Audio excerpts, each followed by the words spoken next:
Yo, yo, yo. Yo, yo, What's what's going happening, on? Yo, y'all? What's what's What's going happening? on? in? What's going What's on? in? Yo, yo, yo. What's going on, fellas? What it do, what it do, what it do. We're How Brandon, y'all doing? Hollywood Heard. Casual, what up with y'all, man? We What's man, we good, got we family? got the What's guys good, in here. family? We got the The guys in boys. here. So welcome y'all. Welcome back. Welcome back. We episode 2 here at the crossover. Episode 2. Um, episode 2. Episode Listen, 2. we want to go ahead and start out the gate. Just we appreciate everybody that tuned in, no matter where you're tuning in from.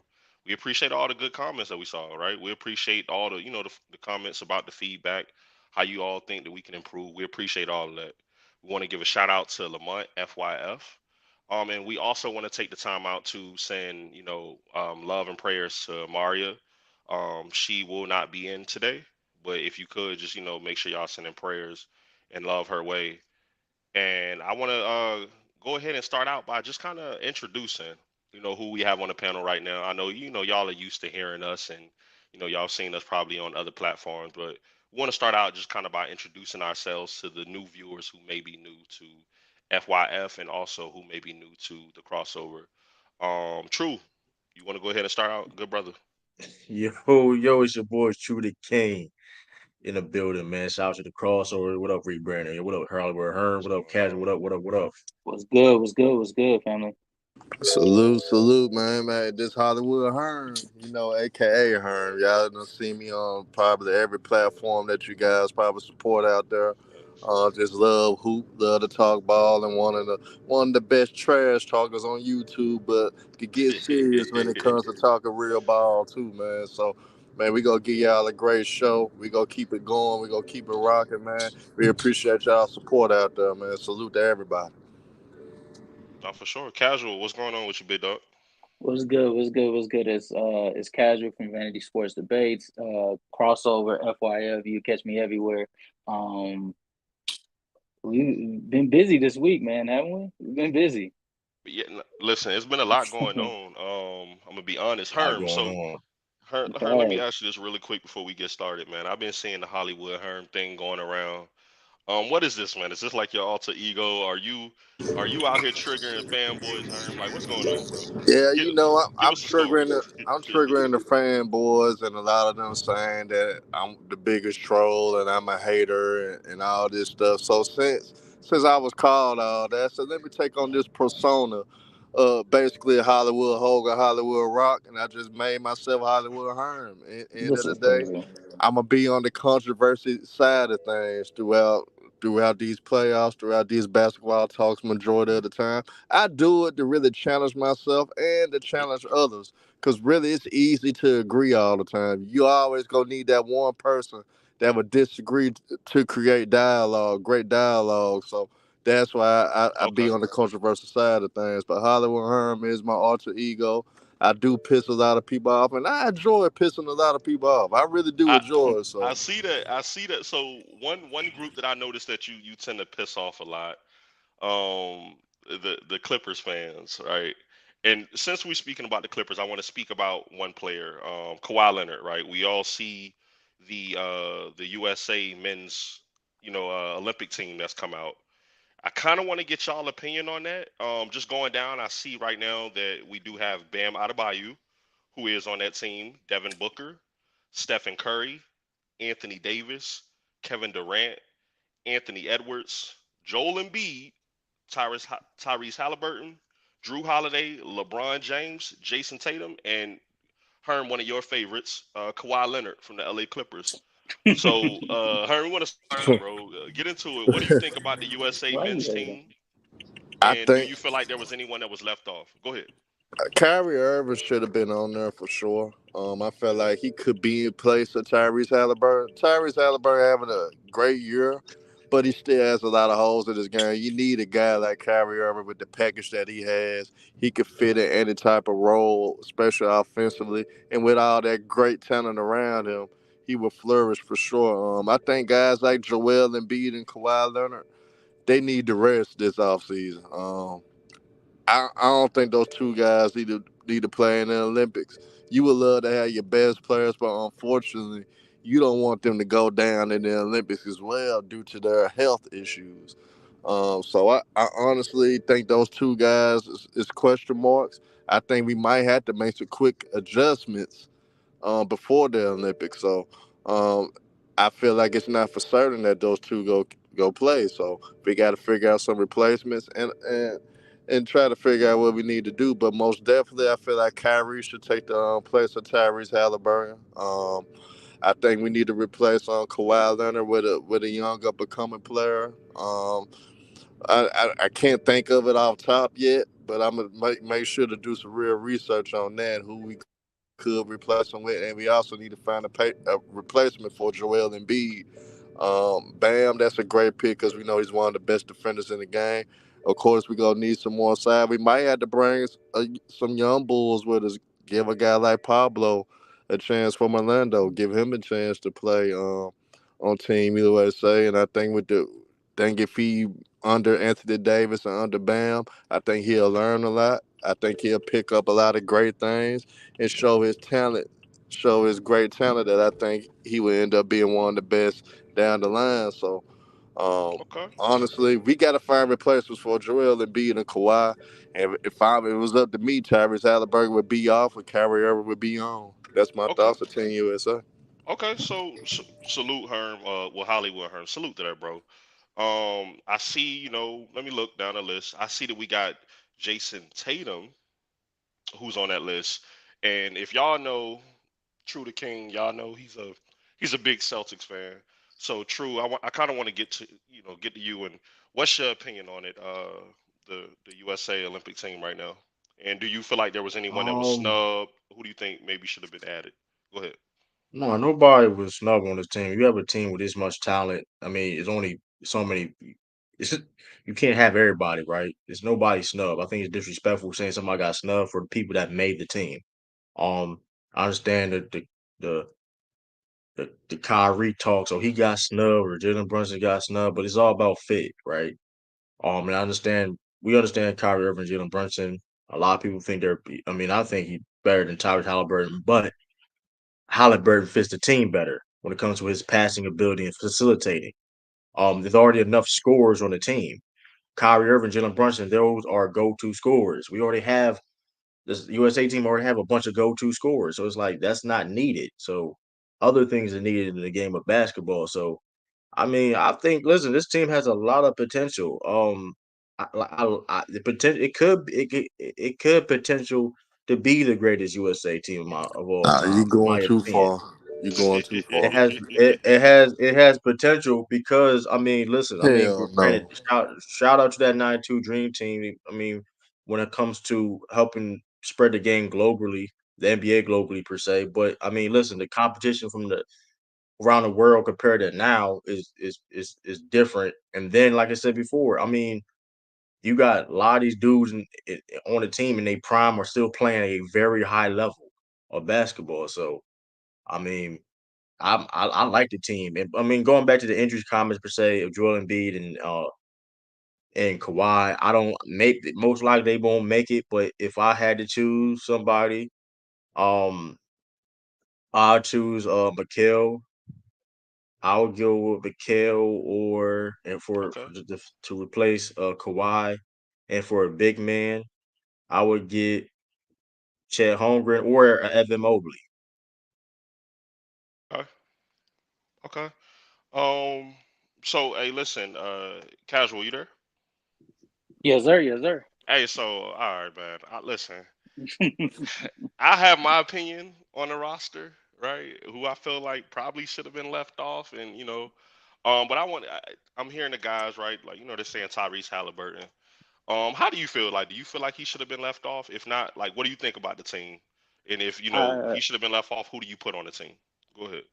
to be honest with you, bro, I miss Kyrie Irving. Like him being snubbed, I was a little skeptical of because I think honestly, if we're looking at the NBA season, he was more healthy than Tyrese Halliburton.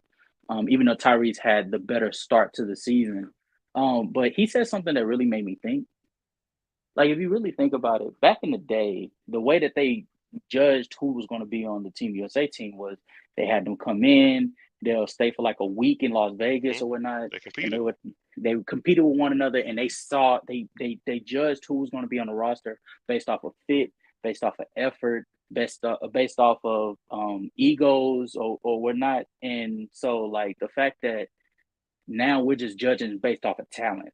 You know what I'm saying? Like, or not even talent, but based off of name brand. Because if we're being quite honest with ourselves, like, bro, I think Tyrese Halliburton got the nod over Jalen Brunson because because of like hypothetical fit. But if we're being honest with ourselves, like Jalen Brunson played better in the Olympics. He just did. Okay. And so like I'm failing to see like where exactly is Steve Kerr making these assumptions from any place other than name value. Well, do you think it's maybe because I think True spoke to it? You think it's maybe the facilitating aspect of it for him? Every Team USA team in NBA history has had a lead facilitator that like when you think about the 2012, which you spoke about before we went live, they had Chris Paul, the Dream Team, John Stockton, the team in was it 2008, the Redeem Team. They did it as a collective, and they still had CP3, but it was a team. It was a collective unit, and so like I feel like especially in Steve Kerr's like logic, how he plays basketball for the Golden State Warriors, how he has that system flowing. They do it as a collective. Why wouldn't you just do it there? Like, why wouldn't you just do it for Team USA? I think that's like, why wouldn't you bring the philosophy that made you a great coach for you to get selected as a Team USA coach? Why would you then like judge this team just purely off of, oh well, I want to go by the ideology of old? Like, no, that doesn't really make sense. Okay. Okay. So we got Sturdy. We got Africa in the building. Young Africa, you there? Yeah, what's up, bro? What's going on with you, big dog? So you seen the USA 24? Well, the USA Olympic team roster that's come out. Breaking news recently that Kawhi Leonard was added to it. What do you think about the team? And do you think anyone was snubbed off? Who do you think should have made it if you think someone was left off?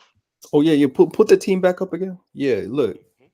see, I see this team as first off like an offense heavy squad and a guard heavy squad, man. A perimeter emphasis on this squad.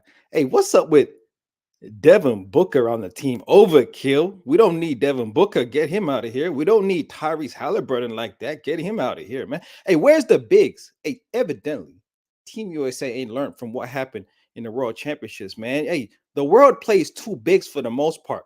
Two bigs. And if Joel Embiid ain't 100% and he ain't really going like that, and he might not be at his best, well, now you only got Anthony Davis and a small ball four in Bam Adebayo when it comes to world level basketball. I don't like that. I think you need another big, and I think you need a stretch big because if you play AD and Bam at the same time, floor spacing issues on the small FIBA court. So I'm going Chet over Devin Booker. You Mhm. have to do that, and you have to go big. And then I would have to go another big, and I would have to go another stretch big as well. At the very least, a big that can space the floor out. I'm at least going somebody like Evan Mobley, even a Paolo Banchero over Tyrese Halliburton, man. I would go big on this team. Kevin Durant can't play four.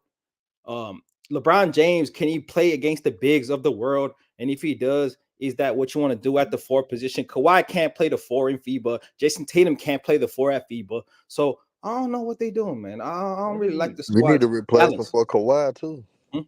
Kawhi. I would have gone, or even more than that, I would have gone with Paul George over Tyrese Halliburton.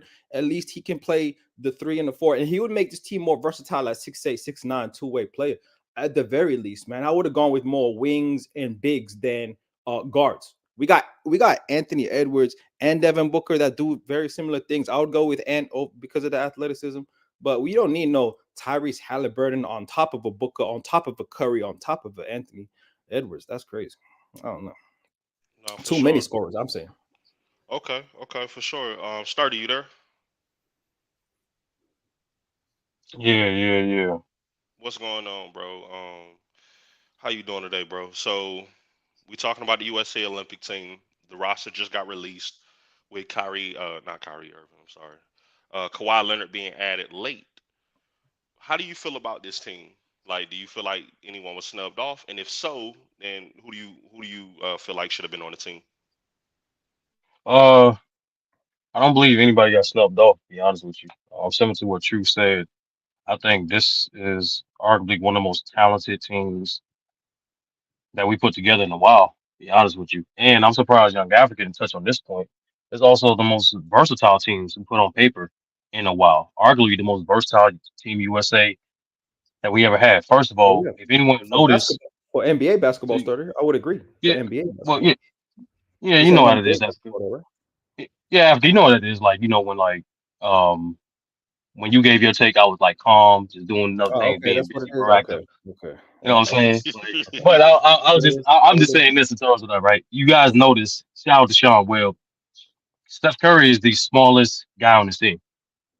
Steph Curry is a average size guard globally. Period. 6'3", nearly 190 pounds to 200 pounds. Right? That's Steph Curry. That's the smallest guy on the team. But you see the emphasis and depth for the forward positions, especially. We have multiple archetypes of forwards, from defensive dirty work guys like a Bam and an AD to versatile scorers like KD, LeBron, Tatum, who can also give you some playmaking too. And I don't mind Devin Booker. I don't mind Anthony Edwards, and I definitely don't mind Halliburton being on this team, because some of those guys have already international experience and left great impressions already. And number two, most importantly, you get a nice balance of offense. I have multiple facilitators with LeBron, Halliburton, and potentially Booker. I have elite play finishers with Booker and KD and AD. And so the big element concern that people might say, we kind of equalize that with a Joel Embiid. Can you imagine that lineup, Africa? Imagine that lineup, you coming down against a potential lineup of Drew Holiday at the one, Anthony Edwards at the two, Jason Tatum at the three, Anthony Davis at the four, and Joel Embiid at the five with international rules.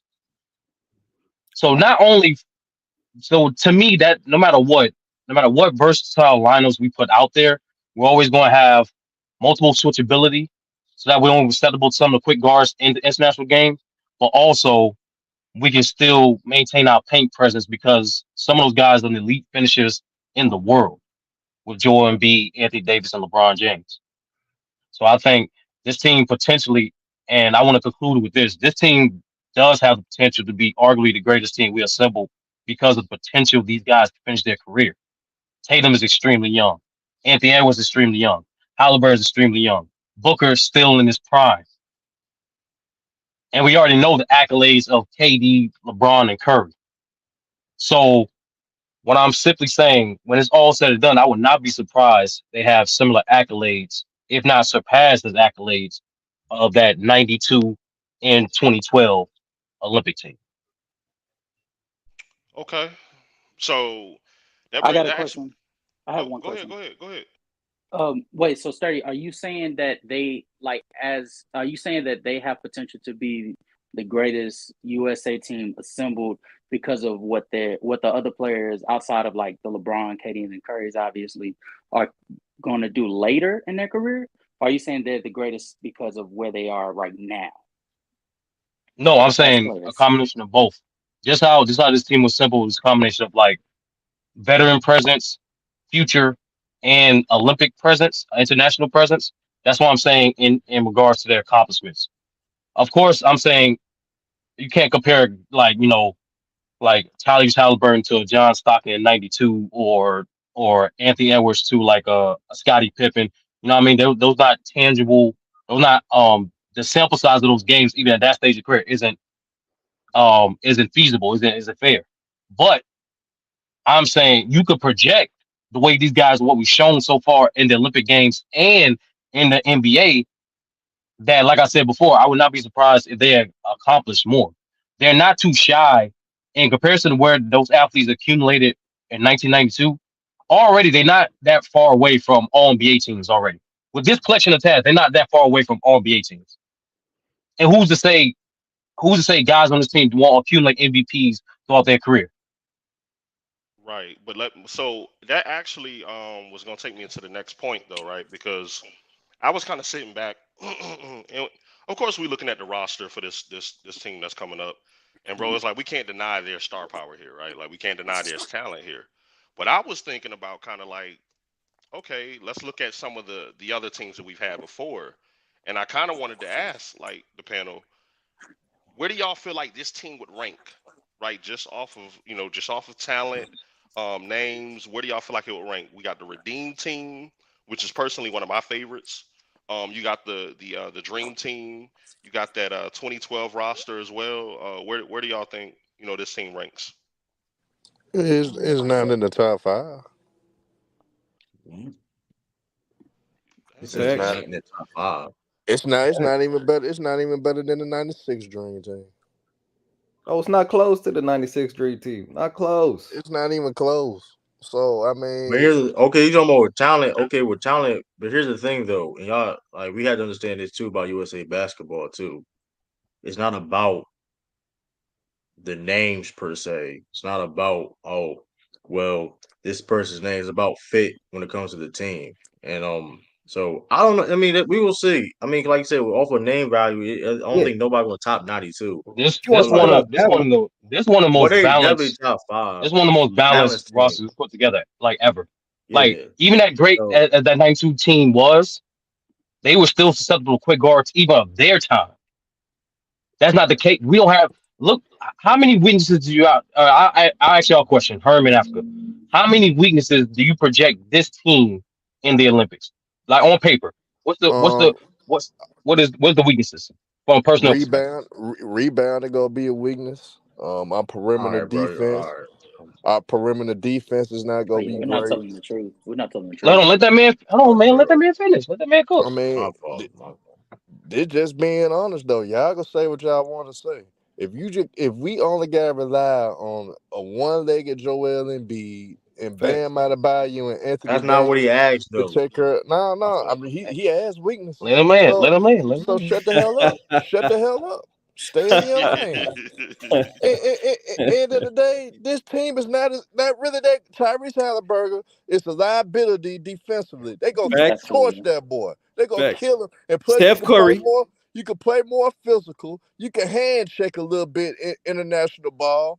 This is not. This is not a good look. Last time we had a so-called balanced team was in 2004, and y'all saw what the hell happened to that team. That was not a Facts. balanced That team. was not a And, well and this balanced team, team. this team doesn't compare when we talk about the bigs of the '96 team. We got Hakeem, Shaq, we got David Robinson, and Charles Don't Barkley, play this game. and Carmelo. Not Hold on, don't hold on, do hold on, hold on. I that. ain't finished. I ain't finished. I know you mad. I know you mad because I'm about to get to cooking. Don't be mad about it. I'm just talking about the facts. I'm just talking about the facts. The bigs don't compare. And when we talk about international ball and what we saw from the World Championship, the bigs are the strength of the world. They play through their bigs. And so when we have Embiid, you know who the most important, just like Herm said, player on this team is? It ain't no LeBron, it ain't no KD, it ain't no Curry. It is Joel Embiid. Because Joel Embiid still provides the spacing and the paint defense. If Joel Embiid goes down and we got to go with AD and Bam, or AD and a small ball forward like LeBron or KD, that's all we got as the bigs, right? Then we're going to be struggling against the bigs of the world. And by we, I mean USA. And that ain't we, that is you. And so you and your team will be struggling through. So don't be mad about it. So the bigs don't compare it to 96. And the weakness of this team will be the paint defense and versatility, which is why you had to go with a Chet What do you or a mean Evan tough? Mobley or somebody like that, because you need a floor spacing paint protector to balance the team. If you want to go with KD at the 4, you want to go with LeBron at the 4, Tatum at the 4, we're eating up with the two big lineups of Germany and these other big teams in the world, like Spain and all that. France So with you Gobert and Wemby. Come on, bro. Can I Stop say this this, real man. quick? I'm gonna Stop say this this. quick. First of all, Stop this. can we stop the yapping? Can we stop the Stop this, yapping man. and and making And our things up? perimeter Stop defense it. is Like terrible last, when we go against a okay, team like like well, Team here's the Canada. thing. Team Canada I go guess kill last us, man. I guess 2021 I guess 21 didn't count where the USA team was small against other bigger teams, and I clearly saw KD saying KD Tim can't play the 4 is And like KD 37, that's man. crazy. That's AD playing the crazy. 4 now. Like when That's we what you're relying on. he Okay. played a 4 in Olympics. He played a 4 in He Olympics, was young younger Africa, and they and in won his Olympic prime. He was younger I and in don't his want to Exactly. prime. hear. More He's not athletic. in his prime anymore. Facts. He still You KD out your still one of the damn best mind, players in True. the KD primary plays the 4 now. He primary plays the 4 now. Hey, I don't. who was KD And playing why the you floor think next to? Minnesota cooking them right now? Hey, that's a too big lineup. Facts, Herb. Facts, Herb. Facts. So let me Facts, ask you a Herb. question. So young Africa. So why did USA won last year when the teams won? Hmm? When other teams were in 2 big lineups and the World USA championships, we didn't even get plays a more. medal, What did nigga. you We say? didn't Why even they get a I win? medal in never. World Why they Okay, that's lose? not what championships. I asked you. We're We talking got about our Olympic. We're ass talking about whooped in the Olympic World play. championship, We're true. talking Yeah. about Olympic play. Huh? We're talking about Olympic play where you had whereas other that our best is out there now. Saying that AD can't protect the rim and Bam can't protect the like that's kind of crazy, bro. No, Like there's that's issues insane. with that. If you go with that lineup, We can move. of I'm course, done. that's We going to can be move. a solid I'm not defensive arguing. front I'm not line. arguing with But that. That's offensively, now crazy. you mess up the spacing with two But guys that nobody's can't space the floor, bro. Huh? okay. What? What? That's crazy. What do you mean? Hey, That's so you can play insane. Bam and AD and still have floor spacing in a smaller FIBA court, Yeah, and you that's going really to work out on could. offense? Hmm? You could because like I actually think that like I think what's Is there happening issues, here man? is no doubt they have issues, but I think there's a lot of like teams throughout USA history that have had like flaws in their games and stuff like that. But it's all about what exactly they're going to specialize in. When you look at this Team USA team, I'm with Herm in the sense of I think we need to talk a little bit more about the fact that perimeter wise, especially at the point guard position, they're going to be a liability defensively, and Facts. especially when you go up Holiday. against when. Well, as much as I love Drew Holiday is not going to get more minutes than Steph Curry, and he might play alongside Steph Curry. But as we saw in the game, in the year that Tyrese Halliburton and Jalen Brunson was at the helm, overseas teams have philosophies that are far more complex than NBA teams are willing to go at for them to be able to eliminate guard factors to be able to help out. And so, as good of a defender as Drew Holiday is, as good of a defender as Anthony Edwards is, you can't hide Steph Curry and Tyrese Halliburton in international play. It's just not possible. So, that point, I agree with Herm. But I do think you guys are underselling how great of rebounders Anthony Davis and Joel Embiid are specifically, and even Bam Adebayo in his own respects is a good rebounder. I think Jason Tatum doesn't get enough credit for how good of a rebounder he is at the forward spot. So you have rebounders, LeBron James, KD, like those are all respectable rebounders. Like you have rebounding and defense. Oh, like that is fine as far as the forwards go. It's mainly the guard play on the defensive end that I think is going to be a concern. And if there was ever a hole that could be like exposed, it would be at the point guard spot with Curry and Tyrese Halliburton at the helm. That's all I have to And say about it. and can I say this real quick too? Because the Mhm. minutes per se, we don't know exactly how many minutes per se too, but the last Olympics, Drew Holiday played 25.7 minutes per game. That was second on the team. So I mean, we understand this And too. he's Just not because even the there's Olympic same play. defensively, though. Bro, He's not who is even the this guy, same All Go right, James, bro. in defensively. the All chat right, bro. yapping, I'm bro? not. He's All not. right, I got bro. questions. All right, Drew bro. Holiday I'm is just not as saying. great defensively like he All right, was 4 bro. years ago. Hold on, What hold the on, hold fuck on, you hold on. Nobody Let mean? him, let say him. that's Hold on. Let's hear what he's saying. Let's hear what he's saying. Go ahead, True. like the thing is when it comes to the minutes, and I granted, I'm not guaranteed you're gonna play more than Steph Curry per se, but Drew Holiday he was second in minutes behind Kevin Durant, so it's a reason why that they brought Drew Holiday out back on the team because of his versatility. He can score, he can play defense, guard multiple positions, things of that nature. So I mean, it depending on how it goes, whatever, it's not going to be what people think it's going to be. Like minutes going to depend, that especially game by game is going to be different. You know what I mean? That's why um it's not like I said, it's not like a pickup game or the like y'all it's not, or NBA aspect. Everything is going to be different. You know what I mean? So I mean, hey, I mean, I don't think Steph Curry going to be that a liability like that when you have a front Yes, line he and wings. is. Okay, I mean, I don't. And, I and don't let me We, address this Go I James don't in think the we're chat, gonna right? get I'm that. Because he Oh, go ahead, asking go ahead, go. questions about spacing and Tyson Chandler. Look, 2012, they had guys like Kevin Love, Carmelo Anthony, Kevin Durant. Tyson Chandler wasn't even getting minutes like that on a team like that. So they had the spacing, they had the fours time out. and the Now I fives got to to double check provide the now. spacing for guys like Tyson Chandler not getting many minutes. So don't act like Tyson Chandler was a starter in 2012, Go James. So shut that soft. whack ass. Y'all That got ain't even about the y'all got game. to double check. Yeah, It Africa, wasn't here's really my like that. thing that True the King is sleeping on. We rely on guys that not really in their primes anymore. Drew Holiday's not in his prime defensively. Kevin Durant not in his prime as a player. LeBron James not in his prime as a player. Stephen Curry not in his prime as a player. So we rely heavily on guys because of their No way. namesake.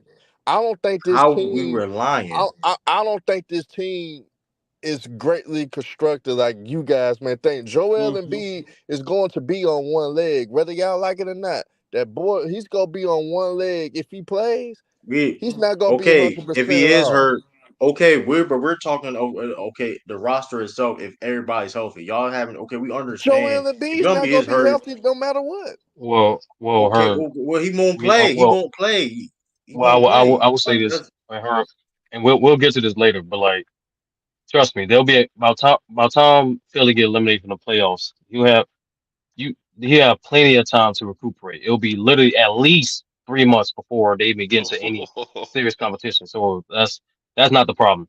Is more so in regards to this, right? Like Casual alluded to before, is more so based on what style of play that this team want to orient it. Now, I understand you guys will comparison sections of the other teams in comparison, but I would say the team in totality, how it's put together. So when you guys mentioned the 92 teams, they were elite in terms of having Jordan in his prime, Pippen in his prime, Barkley, Malone, and even David Robinson, Patrick Ewing. But despite that, they still had a flaw in the quickness on the perimeter, especially at the point guard position, right? Same thing in regards to 96. That they were elite in the interior with Akeem, with Shaq, with David Robinson. However, their perimeter talent was the same flaw. And I'm looking at this graph right now, and y'all are paying how many guys on this roster are below average defenders? Devin Booker, Steph Curry, Tyrese That's Halliburton. two. LeBron James at this stage of his career. We can move. We can move on. I'm not. It's the And let me truth. say this real quick. Y'all Can I don't say like this to real hear quick it. too? Africa. Hold on. Oh yeah, hold on, real quick. So Africa, do you believe that if LeBron James surrounded with more elite defensive talent, that he's going to be as liable as we saw him with the Lakers this year on this setting? Do you believe that, Africa? I wouldn't call him a liability on defense. I wouldn't even say he was a liability this season.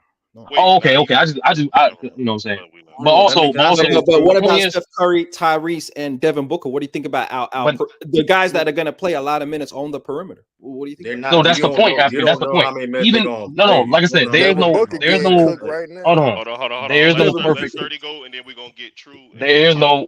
Go ahead. There's no perfectly constructed team, right? But it? what I am saying, the way this team, the amount of versatility they have surrounding those guys, literally outside of, I'm looking at it right now. Outside of two guys, I'm looking at every other guy on this team that can guard multiple positions. So, Sturdy, real quick, So, and hold tell on. me So what the I just average. want to land it. I just want to land it real Let quick. him land. We Like got so, True got a when you question. trying to attack guys like Curry and Halliburton from the perimeter, we also have the length to take advantage of the international rules too. We have the length to pack the paint against opposing teams. They don't. There's no team that you can think of any international team that compete with us offensively, nor variety of combinations of schemes defensively also that we Canada have now. can. Canada can. There is no team that can outmatch us in points, Herm. Like we have the best scorers, Canada can period. score with us What? Herm, do you see with on the that team? guard play. We You got literally have hold on. SGA We and literally have Jamal Not Murray. even. That's your backcourt. That's your Hold on. backcourt. Herm. SGA, Jamal Murray. I That's just your want to ask you this starting simple question. backcourt for Canada. Dylan Brooks will Herm, be I in just there want to soon ask you, too, right? Herm, I just want to ask you this simple question. You just let the people know in the panel know who led the league in scoring the last 5 seasons in the NBA.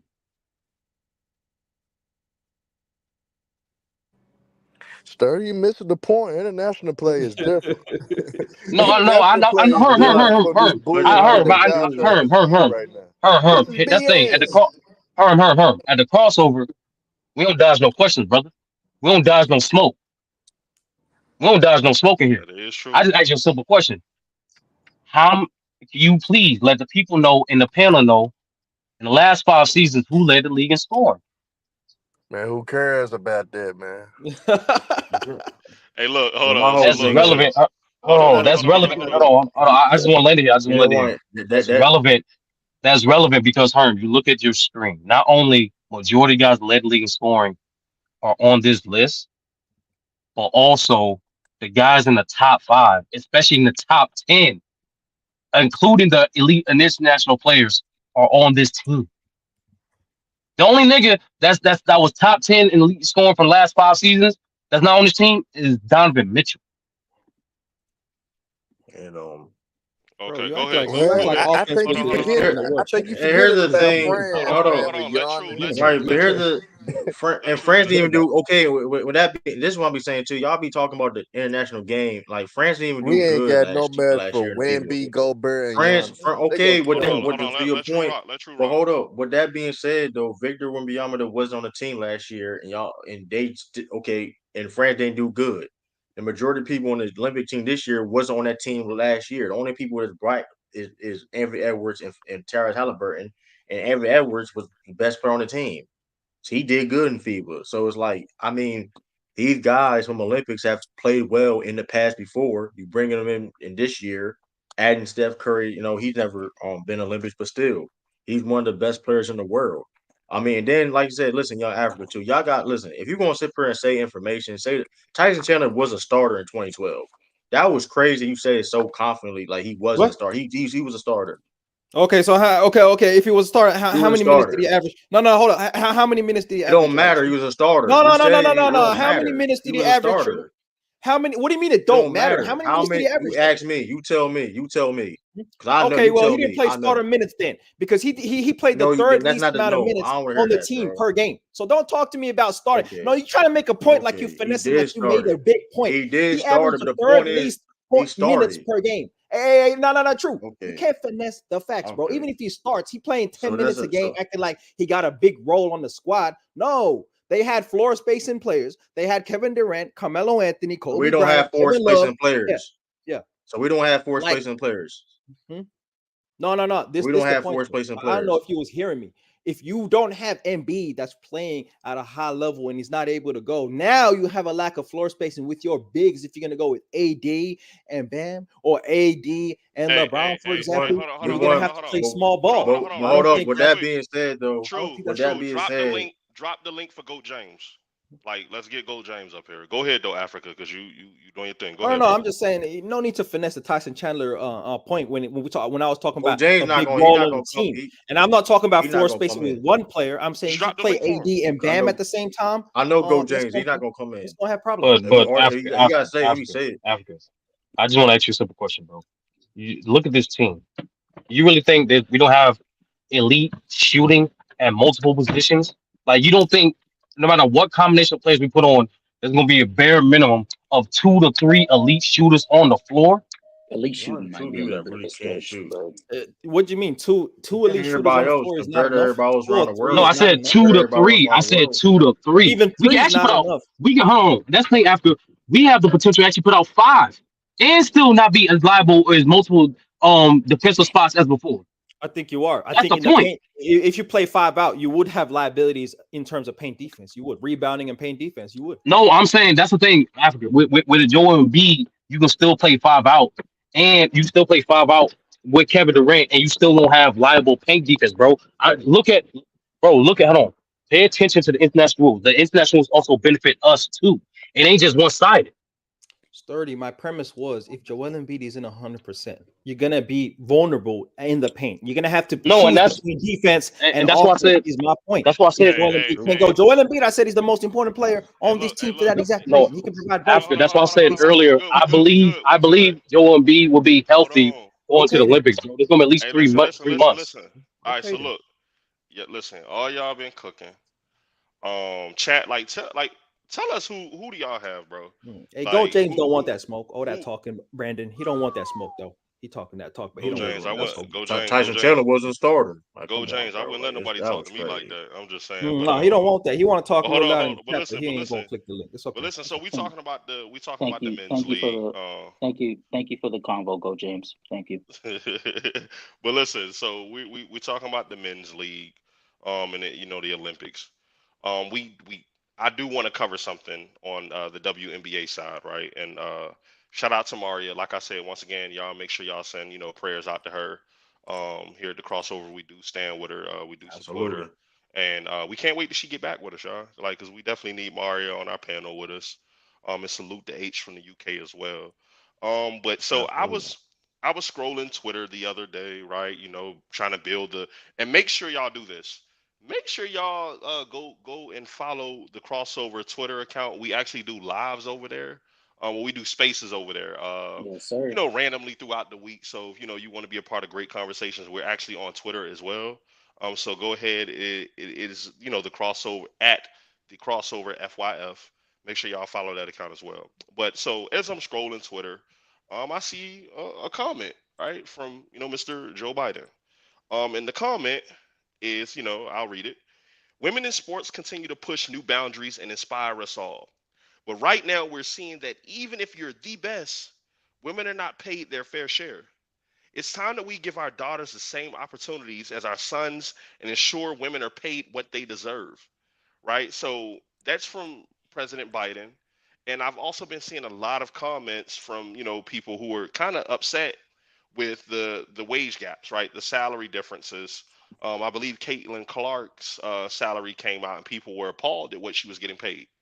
So my question to y'all, do you think that there's validity to the outrage that we're seeing with the salary in the WNBA? That's part one. And part two, what do you think the WNBA can do to increase the wages with amongst the women and increase viewership? And anyone that want to speak to that, go ahead.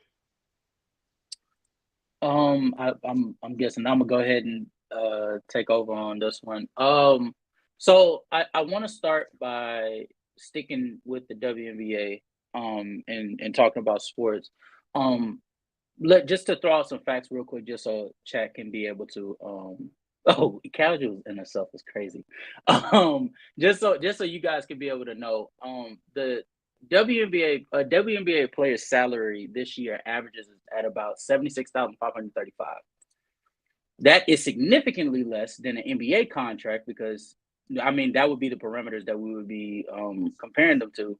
NBA player averages 1.1, a little over $1.1 million a year annually.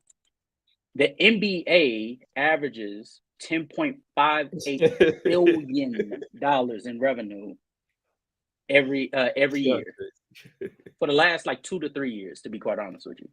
The WNBA for the last 3 years within that same time has been averaging 200 million. So that's a significant dip compared to the NBA. I also want to just flip over to the presidency side. I don't understand why Joe Biden is speaking about anything other than the financial promises that he gave to America back in 2020 and 2021 when he talked about lowering our gas prices. Ladies and gentlemen, I hope you guys would look at the gas prices that you drive past on a daily basis. They're still at a 7-year high level that has not been seen since Joe Biden was a vice president.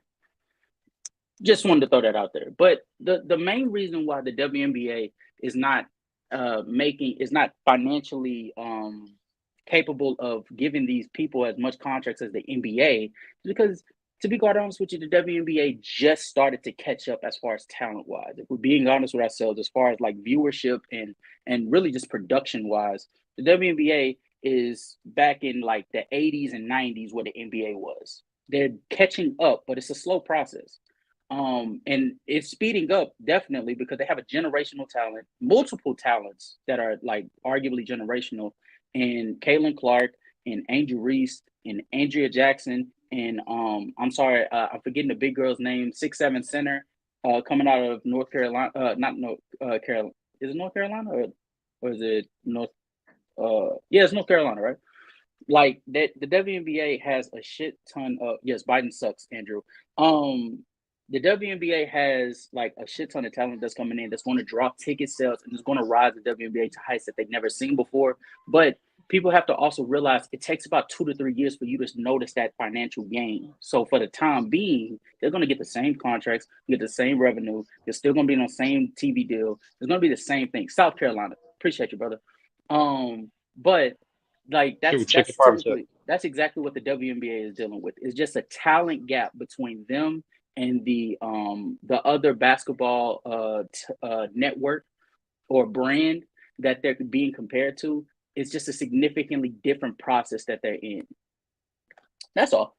Well, you want to know the biggest problem is too? Go The ahead. women, the women holding themselves back.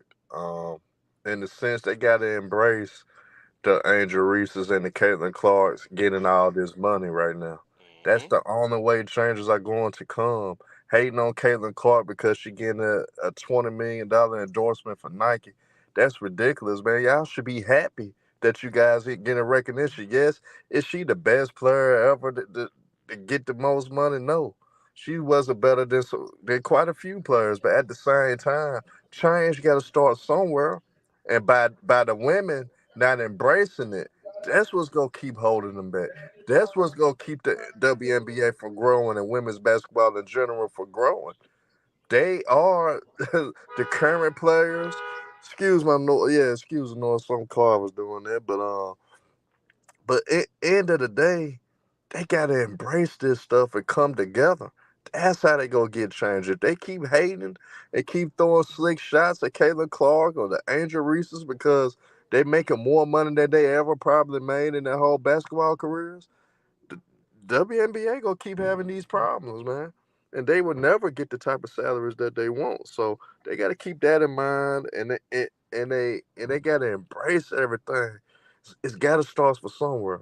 And unfortunately, they gonna keep hating on each other, keep holding each other back. That's what I'm constantly seeing, in my opinion. Yo, true. Yeah. Check it again. Okay, cool, cool, cool. Does anybody else, Africa, you want to add on to that? Anybody want to add on? What do they think that the WNBA can do to, I mean, help increase viewership? Like, or do you think, at this point it's just they're going through the growing pains?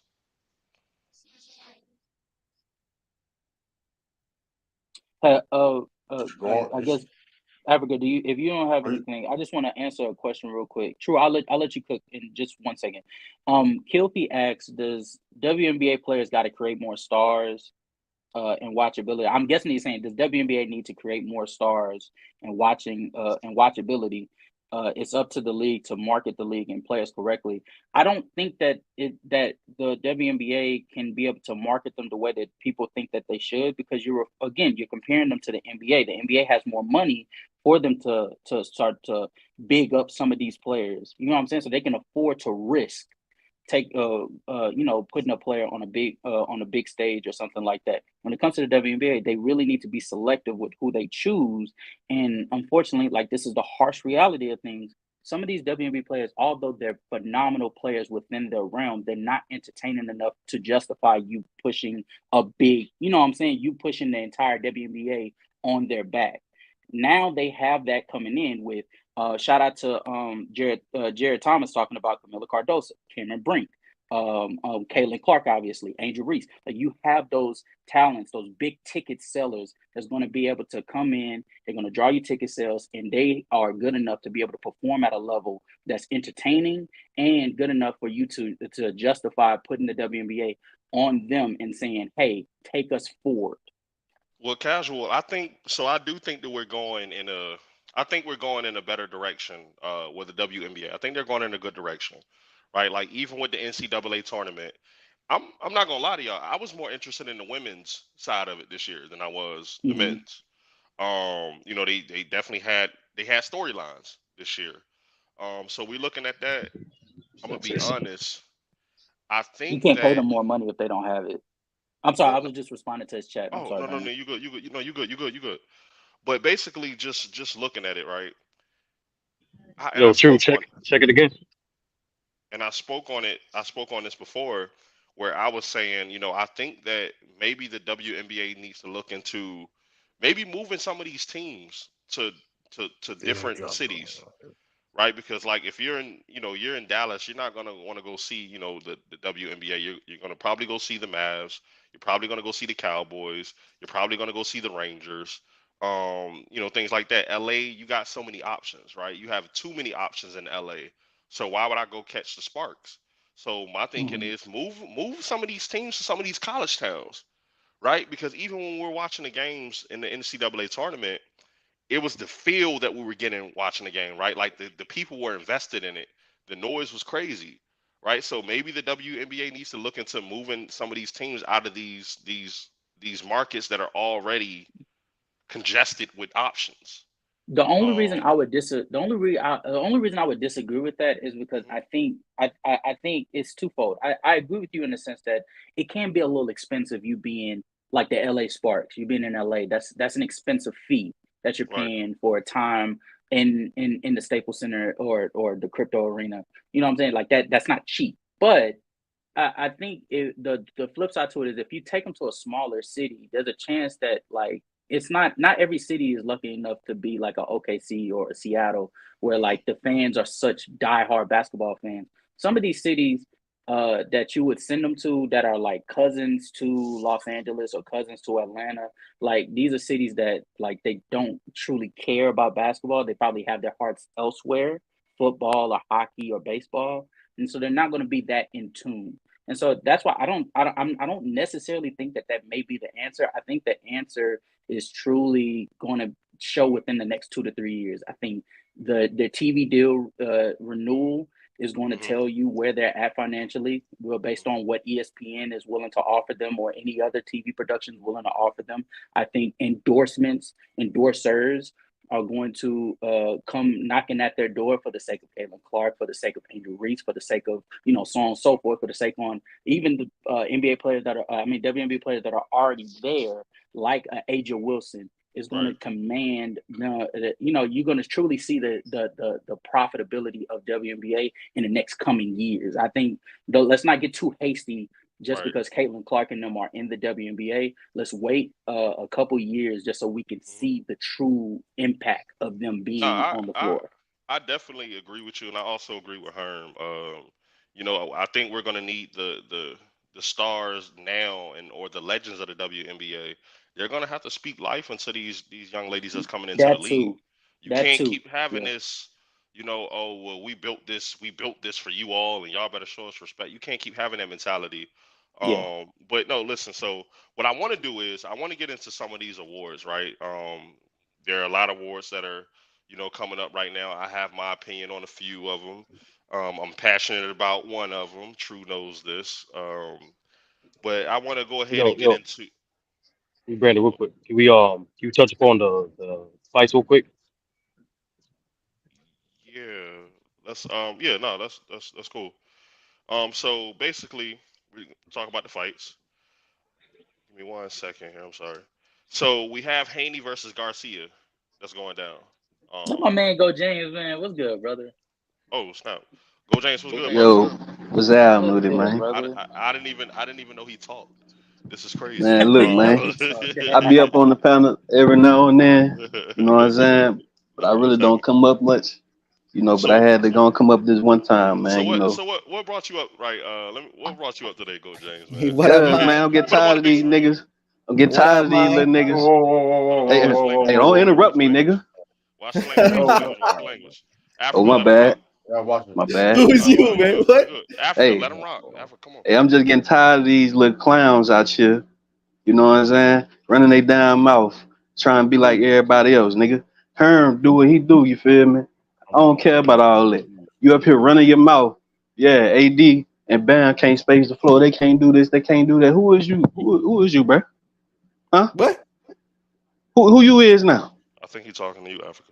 Who I am? Like I said, I'm the man you like aggressive. Hold on. Like I told you, bro. What floor spacing do Tyson Chandler have? I don't give a damn because you claim he didn't start. Or he only played like 10 minutes. Why was he on the team? Oh, okay. Go ahead. Answer that question. Let me know when you finish. Go ahead. You got it. No, he asked you. So the question is, can I answer the question? Go You got ahead. more to say? Because I want you to go ahead, finish. Africa. Okay. Well, what floor spacing did Tyson Chandler have? Tyson Chandler played with Kevin Love, floor spacer, Kevin Durant, floor spacer, Carmelo Anthony, floor spacer, LeBron James, floor spacer, Chris Paul, floor spacer, hey, Kobe Bryant, floor spacer. Look, You can't play with me, bro. When you got Bam and AD, how are you going to space the floor good enough for guys like Kevin Durant, Steph Curry, LeBron James, Jason Tatum? If I'm a team, I'm sagging off of Bam and AD, and I'm playing the lane. I'm playing these guys very high. And at the end of the day, the space is essential on a smaller court that FIBA is with a smaller three-point line. I think it's going to be of essence to have spacing to utilize the best players on the team who are bigger, stronger, and more athletic than these Euro guys. But if I can pack the paint because AD and Bam ain't spacing the floor, and this is in the context of Embiid ain't really going like that and not at 100%. And if Embiid goes down during the Olympics, well, now we got big issues with who you play at the 4 and the 5. If you go small ball 4 and 5, I think you're going to be very vulnerable like we was in the World Championships. I need to stop saying we too. I ain't really with Team USA, but yeah. I really need to stop doing that, man. But yeah, go ahead. Hey, please explain to me how Bam and AD are floor spaces go, James.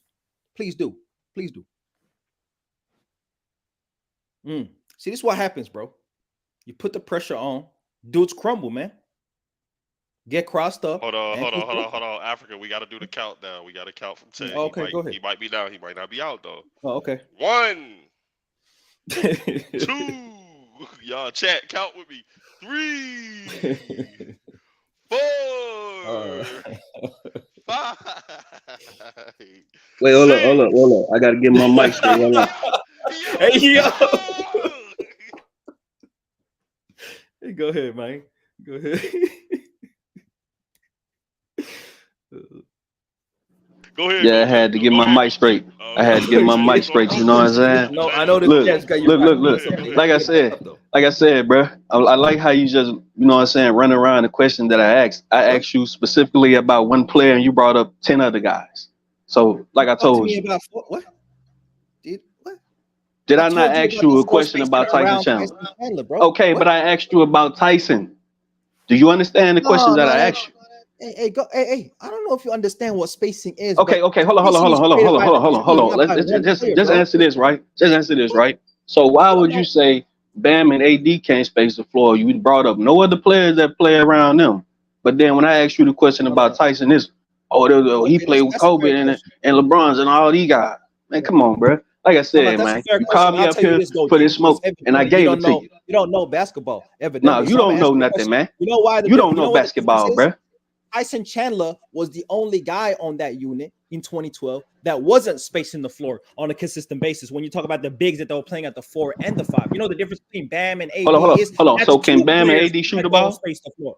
That's 2 players. There's a difference. That's can 2. They shoot? And 2 players not spacing the floor changes the whole dynamic of a team defense. All right, bro. Just keep running around, man. Yeah. There's 2. Yeah. Because who was Tyson Chandler playing next to? Kevin Love, Carmelo Anthony, Kevin Durant, LeBron James. That makes a difference because now when Tyson Chandler is setting screens, we're playing 4 out, 1 in. With Bam and AD, you're playing 2 on the inside, and I don't need to respect that. We can pack the paint on that. That's Are they playing together though? Are they playing on the floor together? Huh? Are they what? Hey, are those 2 guys gonna be on the floor at the same time? This is my point. So if you're not playing them at the same time, that means Embiid playing heavy minutes. And if Embiid's playing heavy minutes, then we got issues if he goes down. Okay. So you brought all of this up just to say nothing. So if you figure they can't space the floor, why did they get the invite? There's other guys in the league that can space the floor, right? Hey, go James. That's my point. That's what I'm saying. They should have invited other bigs. That's my point. See, we get into the point that I was saying, which is you need to get a check. No, you're not speaking facts, man. And protect the paint as well. See, now you're listening. You wasn't listening before, but now you wasn't speaking facts though. And then when True cooked you, on that Tyson Chandler, you wanted to go run in the chat and get at me. Why you not cooking me right now though? Why you dying? I just cooked you right now though. I just cooked you. You don't know nothing about ball. All you know is this intricate things and all this other crap, man. Educate me then, bro. Educate me then. Teach me. Like I said, them guys is not gonna be on the floor at the same time. If both of them are on the floor at the same time, it's not gonna be an issue. You had 6'4" Charles Barkley out there being a damn leading scorer on the USA team. This ain't the 90s, bro. This ain't the 90s, bro. But did they shoot threes? A lot of nations in the world have stretched Come on, bro. Stop running and answer the questions, man. Hey, what's up with you, man? This is an so you era scared where of we got Wemby? floor spacing bigs in most So you cases, scared of a man. guy We that got can't Franz win 20 Wagner. games in a season? That's what We you got scared Mo of? Wagner that can hit the three. What are you talking about, man? Man, come on, bro. What's up with you, man? You ain't All trying to right, talk all ball, right, 90s, man. all bro. right, all right, all right. This ain't the 90s, man. Come Break it save up, this break man, it up. bro. Hey, What's up Bro, with hold on, this, hold on, man? hold on. hey, You can't look, be bro, acting you like got you cooked. can't Hey, save your hey, boy, hey, bro. You Hold on, trying hold on, hold on, hold on, hold on. Salute the GOAT James to for come through, coming up. backing you up, true. Save your boy Hold from on, this hold on, hold slow on, Africa. cooking, man. Hold on, Africa. you So know, he got cooked, bro. chat, let Hey, us know appreciate you, Chris. who Appreciate you, Chris. who won this squabble. Put a 1 in the chat if you think Africa won that squabble. Put a 2 in the chat if you think GOAT James won that squabble. But I do want to get into our next topic, and of course, we just seen the fight up here on stage. Let's talk about the other fight that's going down. Devin Haney and Ryan Garcia. Who do y'all have and why? Let me start this off real quick. I'm gonna get straight to the point, man. Haney gonna put this man down. Honestly, Africa, her, true. I will be surprised if this fight go longer than 8 rounds. I'm no bull talk. From Haney is faster. No, Haney, I'm a fault. Haney's more athletic. Haney got better footwork. That jab, especially when you mix it up from the body to the head, is gonna dismantle anything Garcia want to do. Anything. I honestly, I think the most tricky question is how can Garcia win? What's the path to success for Garcia? Because Haney got the better resume. Haney is, by all means, by every sense of the word, the better fighter. And at this point, like I said, I'm be surprised if this fight go past 8 rounds. So, after what you think, man? How you think this bout's gonna go? Oh, Ryan Garcia came in overweight, hasn't taken training camp serious, drinking on the scales. Not really. So he already took himself out of winning a championship belt. His first belt of his career would have been Ryan Garcia. So this is about to be a quick, decisive affair. I expect a knockout from Devin Haney. If not, I expect a shutout or close to that, and a technical, masterful performance from Devin, undefeated, former undisputed Haney, man. He's a way better technical fighter, and I think his power is going to be shown in this fight. He's going to sit down on his punches, and he's going to really make an example of Ryan Garcia when it comes to can Devin Haney punch? Can he have more power in these higher weight classes? I think he will show that. And I think if he doesn't get knocked out, Ryan Garcia is going down multiple times in this fight. Most definitely. True, what you think of this, man? Like, what? Like, true. Let me ask you something. Like, if you in the corner of Garcia, what are you telling him? What do you think the possible game plan for him to have any chance to beat Devin Haney? Survive. That's the advice is survive at this point. It looks like he ain't taking the fight serious. Um, he already was an underdog coming in. Yeah, I'm here, Even if he y'all. did took I'm it here. serious, even if he did took it serious, um, so it's like the fact that he ain't taking it serious. He missed weight. He's goofing around. These crazy antics, whatever. I mean, Devin Haney beat him in inside 5 rounds, man. I got TKO. I mean, come on, man. Like Man, it's Devin Haney ain't been knocking out people, man. I think you need to reevaluate that choice, man. Well, so Herm, let me ask you though. Wait, Herb, what? Hold on. Let me ask because David Ryan. Haney has been Go winning ahead, go ahead. decisions. He hasn't been Yeah, knocking he's out not a he people. knockout. won. He won by He's not a knockout. He knockout. won by He's not knockout a his last fight. knockout fighter anyway. He won. He won. He beat somebody knockout. He knocked some dude out that never been knocked out before his last fight. I don't. Who? Devin Haney? No, he did not, bro. No, he didn't. It was a He did 12. not. He won. No, It He went won no, it went Herm, against to Herm, him 12 Herm, against rounds. Herm. Regis I just want Prograis. to, Herm. I just want to Trash clarify. out I'm too. not saying that Haney's some knockout artist. I'm saying in comparison and contrast to Garcia, he's going to finish him, Herm. He's going to He outclass him. he's Oh, he gonna dropped win my a phone. He dropped him. unanimous I'm looking. 12 I'm round looking at. I was decision. thinking That's how about. it's gonna I was go. thinking. Nothing I was fancy, thinking about nothing. my He just fault. gonna outclass him, and it's That's gonna all be a me. That's my unanimous fault. 12 round I was decision. thinking Not about a something else. knockout. It's not gonna be a knockout. So Herm. So what do you think of like what Africa mentioned? And we all know Garcia came in overweight, dog.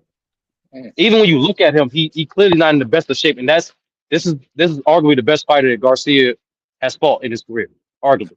I mean, I know he's So out of shape, but Garcia can take punishment. He can take punches.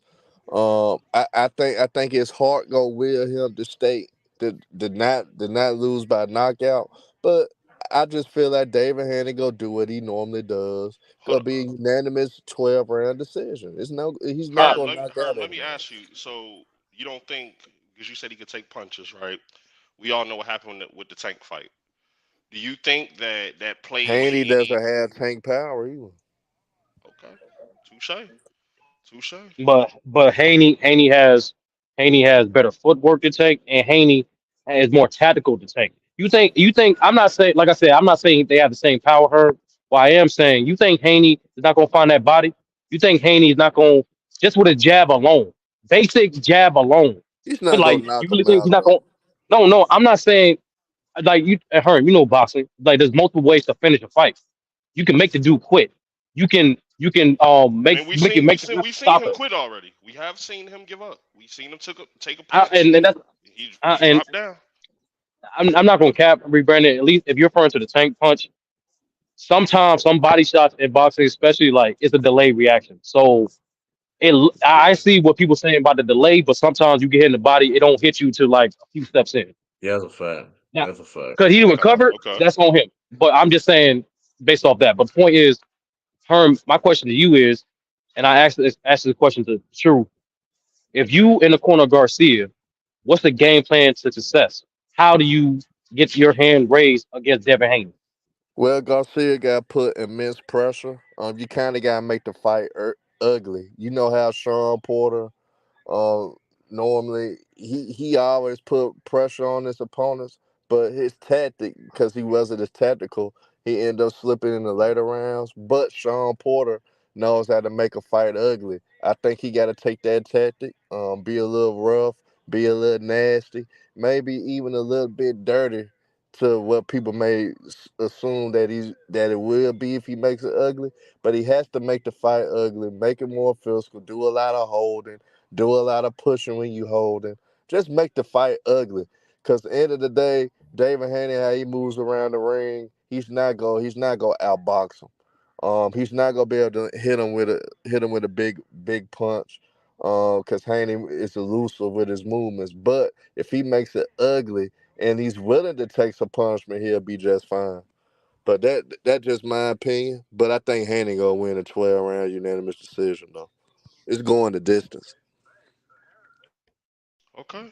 Uh, Before we move on, H, you want to get into this? How does the fight go between Haney and Garcia? Salute, salute, salute, everyone, man. Salute. What's going on, H? You know, what up, what up, what up, what up, man? Just say, man. Just say, What he do, bro? What he do? Down in the bless, mouth. man. Yeah, man. Let's just get straight into it. Like Haney being overweight by, I think it's about 3 pounds. That's a tactical decision. So at the end of the day, I don't think Haney's out. I don't think Garcia's out of shape. Sorry. I think it's a tactical decision at the end of the day. When you come in overweight, sometimes I think Garcia right now is probably big for the weight, probably needs to be out 147. So coming in 3 pounds gonna be able to give him the ability to absorb the shots a bit more. So it's a tactical decision. So what Hayne is going to do is that because he's probably ramped up, he's probably going to go try and go for the knockout. In Garcia's mind, he's probably thinking, right, Hayden's going to go for the knockout, but now I've got a bit more weight. I can absorb the shots. And he's probably going to try and walk him onto the lead left hook. That's probably going to be the plan. Walk him onto the lead left hook. So the keys for victory for Haney is basically just to box his normal fight. Because I don't think Garcia is actually a good boxer in general. I think for me personally, I've never thought Garcia was good. I remember when Luke Campbell hit him with a backhand and he dropped, man, like a deck of cards, man. He dropped like a ton of bricks. I've never rated Garcia. So I don't think there's any way of him winning. The only way of him winning is that, how can I say, Haney tries to get the knockout. But all Haney needs to do is stick to the game plan, man. Like, he's a boxer, he's an incredible boxer, and just basically stick and move for the whole fight. You don't need to go for the knockout. Haney's not a knockout artist at the end of the day. He's a boxer. Just box and the knockout will come. If you're going to try and go for the knockout, I don't see it anyway. I agree with Hearn. I think it's a 12 round. And then plus with the extra 3 pound, I definitely don't think he's knocking him out now. So that's my take. Okay, salute. So in Sturdy, you called the fight. What round did you call it? I think that opening is early within the fight. I think Haney makes a statement. I being modest, I'll say ninth round TKO.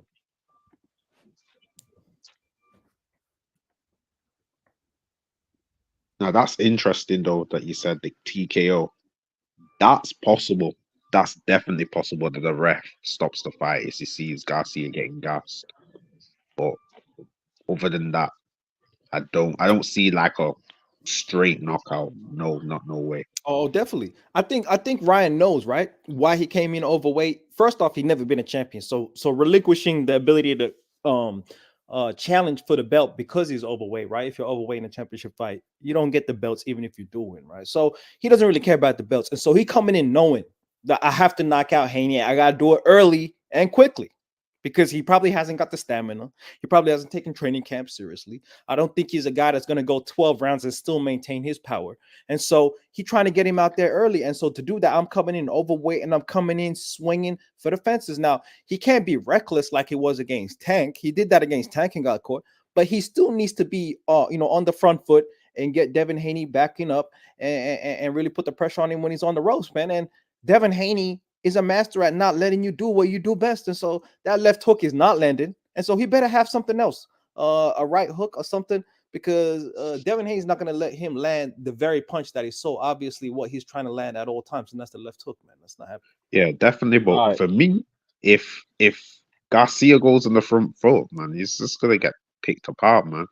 Garcia needs to go on the counter and give a counter lead hook, man. That's the only way. He's literally got to walk him into the shot. Other than that, man, that's the only way, personally, man. That's the only way I see him winning, Oh walking no, him he onto the better shot. have figured out a different punch, H. He better have another punch in his package, bro. Because that one Yeah, come punch is on, man. We both know All right. Garcia's best shots are it's either he does the what's it called, the back and right lead right left hook, or it's just a left hook straight. Other than that, he's got nothing. All right. Let's speed through these next UFC plays because we got a few ones just to warm it up, right? We got Islam going up against defending his title against Dustin Poirier. This is some people consider this his first official defense against a quote unquote lightweight because after finishing Charles Oliveira, after beating Alex Volkanovski twice, now he got another one of the greatest lightweights in UFC history, the Diamond Dustin Poirier. Just make this quick. What are y'all thoughts on this, and who y'all think is going to win? Oh, this is Islam all day. This is Islam Makachev, the protege of Khabib Nurmagomedov, the GOAT, the GOAT. I said it, the most dominant fighter of all time. I feel like, and so Islam's gonna take him to the ground, and that's about to be raps, bro. He might submit him, choke him out, make him tap, but this is not going to be a stand-up fight. Dustin is a great stand-up fighter. He's a great counter puncher, great boxer, and we will not allow you to do that because we are from Dagestan, and we will take you down and slowly but surely squeeze on you, hold you down, and choke you out, man. And so Dustin never been a champion, interim champion, but never been a champion. And this will not be the time, man. This is the wrong time and the wrong place for Dustin Poirier. True H, y'all got anything? Yeah, I think Africa's bang on, man. Just staying with Islam. I think he's basically just a prototype of Khabib. He's gonna take the fight to the ground. The only way I probably think Portier can win is literally he's got to outpoint him on the stand-up game. One thing Portier is good at is that he's a fantastic boxer for a UFC fighter. He's in terms of his footwork, in terms of his placement with shots and slipping shots as well. I think he's a fantastic UFC striker or striker puncher boxer. But Islam's just gonna take this fight to the ground. Once he takes the fight to the ground, starts moving to side control, and then again working the body shots, and then trying to move to full mount, trying to move to a rear neck submission. I think it's over from there, man. And we already know in the UFC, you score more points from takedowns. That's what I think some people forget. You actually score a lot more points taking people to the ground as well. So that works in Islam's favor. And I think it's really just going to be similar to the fight we seen the other day with Yan and Welly. It's going to look good standing up, and then Islam's just going to take him to the ground. And then from there, the fight's only going to go one way. All right, all right. Now we gonna move on to another one. The prodigal son's return. He fights Michael Chandler, one of the most exciting fighters on the board. And we know what everything that comes with Conor McGregor. Elite counter striking, especially with his left, underrated grappling defense, and underrated kicks in terms of, and one of the best eyes we ever seen in mixed martial arts. The distance managing, the mixed karate style, but going against a guy like Michael Chandler, who's very explosive, very powerful, and frankly, you see his fights.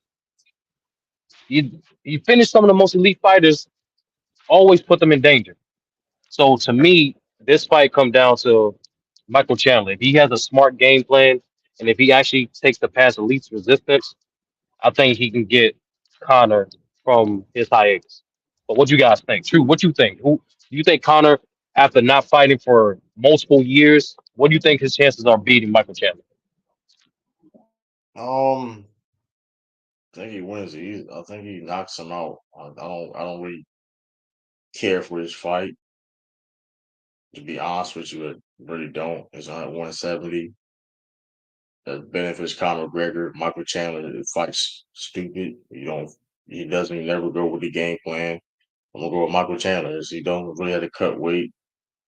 Michael Chandler, I mean, he doesn't. He legit will lose all his power going up to the weight class 170 like that. He's not gonna have the same power. Connor, I mean, he has, power in both hands. He's also the bigger fighter he is. I mean, second round, I'm being a generous with that. Conor McGregor knockout. I mean, I don't. I mean, but we'll see. Wow. Hey, man. Conor McGregor is done. Been done. And him coming back after breaking his leg 2-3 years, however many ever years it's been, and facing a guy that's only versed in Michael Chandler, only versed the best the UFC has to offer, and he's lost by only to the best. And so him being a knockout puncher, him going up to 170 and already being a bigger fighter at his own weight class at 150, he will be calmly making 170 relaxed, right? Not cutting much weight, and is a powerful guy in himself, way better on the ground, in which Conor McGregor got no ground game. And so Conor will lose on the ground. I think when it's a stand-up fight, I don't think that Conor McGregor can stand with Michael Chandler, because the power of Michael Chandler far surpasses what Conor McGregor got at this point of his career. So let's not act like Conor McGregor is anything of what he used to be as a champion and as a guy that was pound for pound one of the best in the game. Not anymore, not after the injury, and not at 170 when he got choked out by Nate Diaz. He ain't really got it like that, and he ain't even close to what he used to be. So stop it, bro.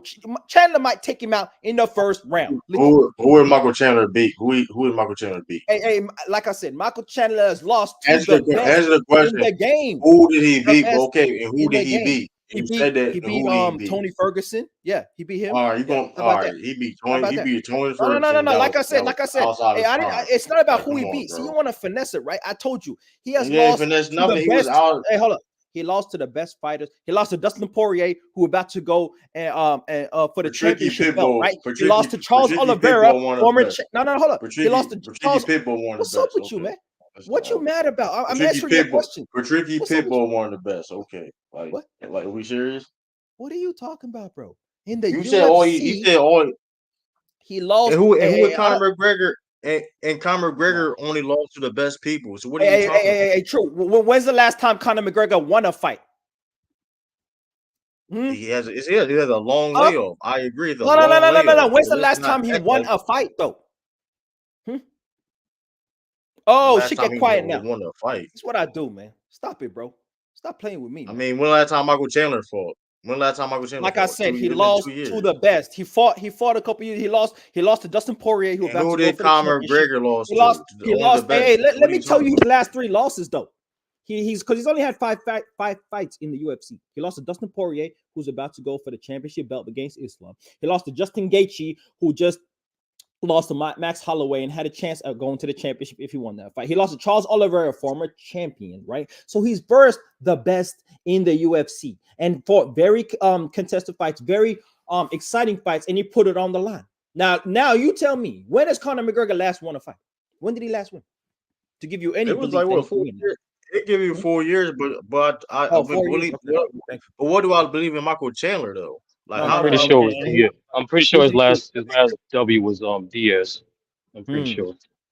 No, it was Don. It was Don Cerrone. It was Don Cerrone. Donald But like that being Cerrone on the said, way though, out, true? On the way out of his career? but here's the And reality so, hey, situation no, though. true. You know who did he beat before that? It's literally been since Donald Cerrone, right? The comeback tune-up fight. It's literally been like 6, 7. I think it's almost 8 years since he last won a fight, bro.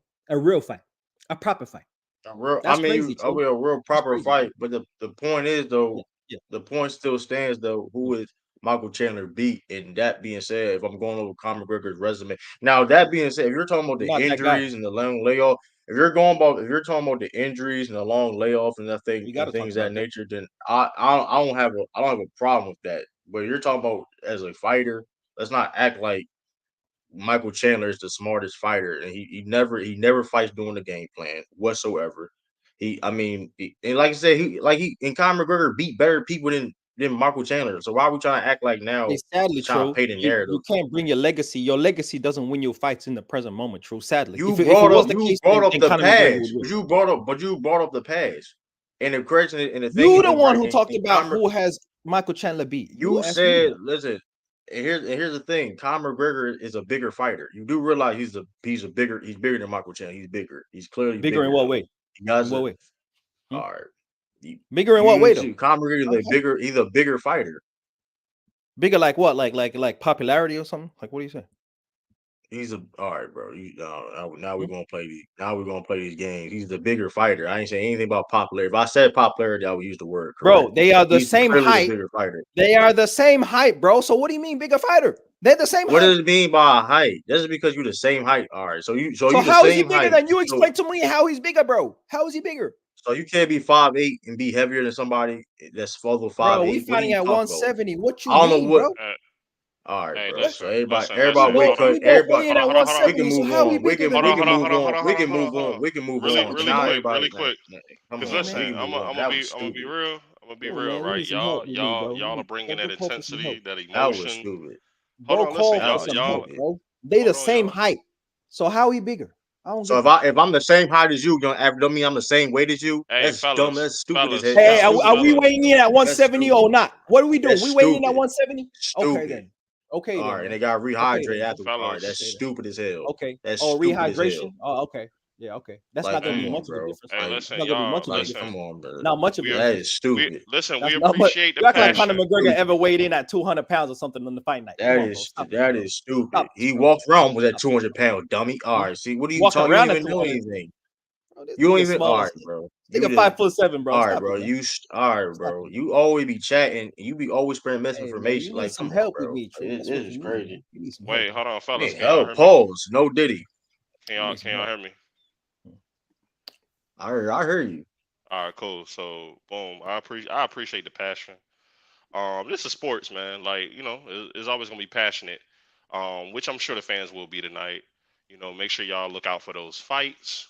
But listen, so NBA playoffs started today, actually going on right now. So what I want to do next, I want to get into your NBA predictions, your playoff predictions. Right now, as it stands, the Cavs are up 1-0 against the Magic. They won today 97 to 83. Donovan Mitchell had 30 points. Paolo Banchero had 24, 9 to 17 from the field. Um, what do y'all what do y'all think? Like who do y'all have coming out of the West? Who do y'all have coming out of the East?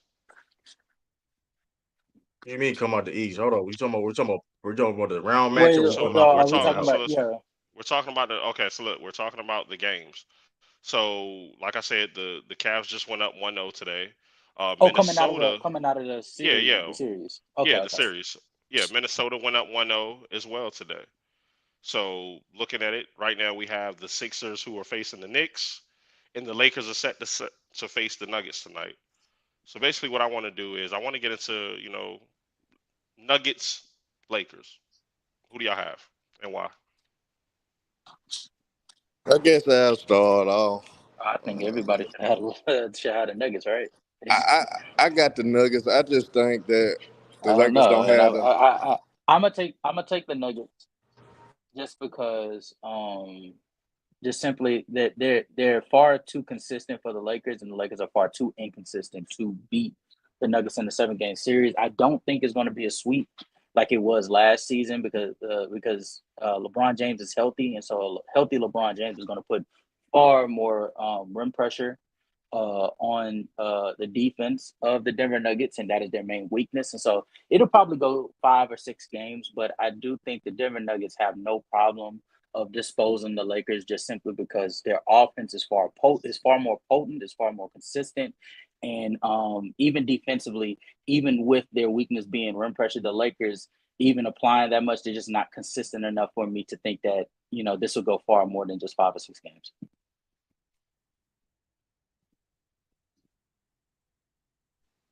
Okay, what about everybody else? I Who do y'all mean, have in the Who do y'all have in the I series? I agree everything with casual. I'm going with the Nuggets as well. It's simple for me. Okay, Don't even have to elaborate. okay. Anybody else? I got Yeah. Nuggets and 7. What'd you say, True? I got Nuggets and 7. Wow. Wait, Um, hold on. So you giving them 7?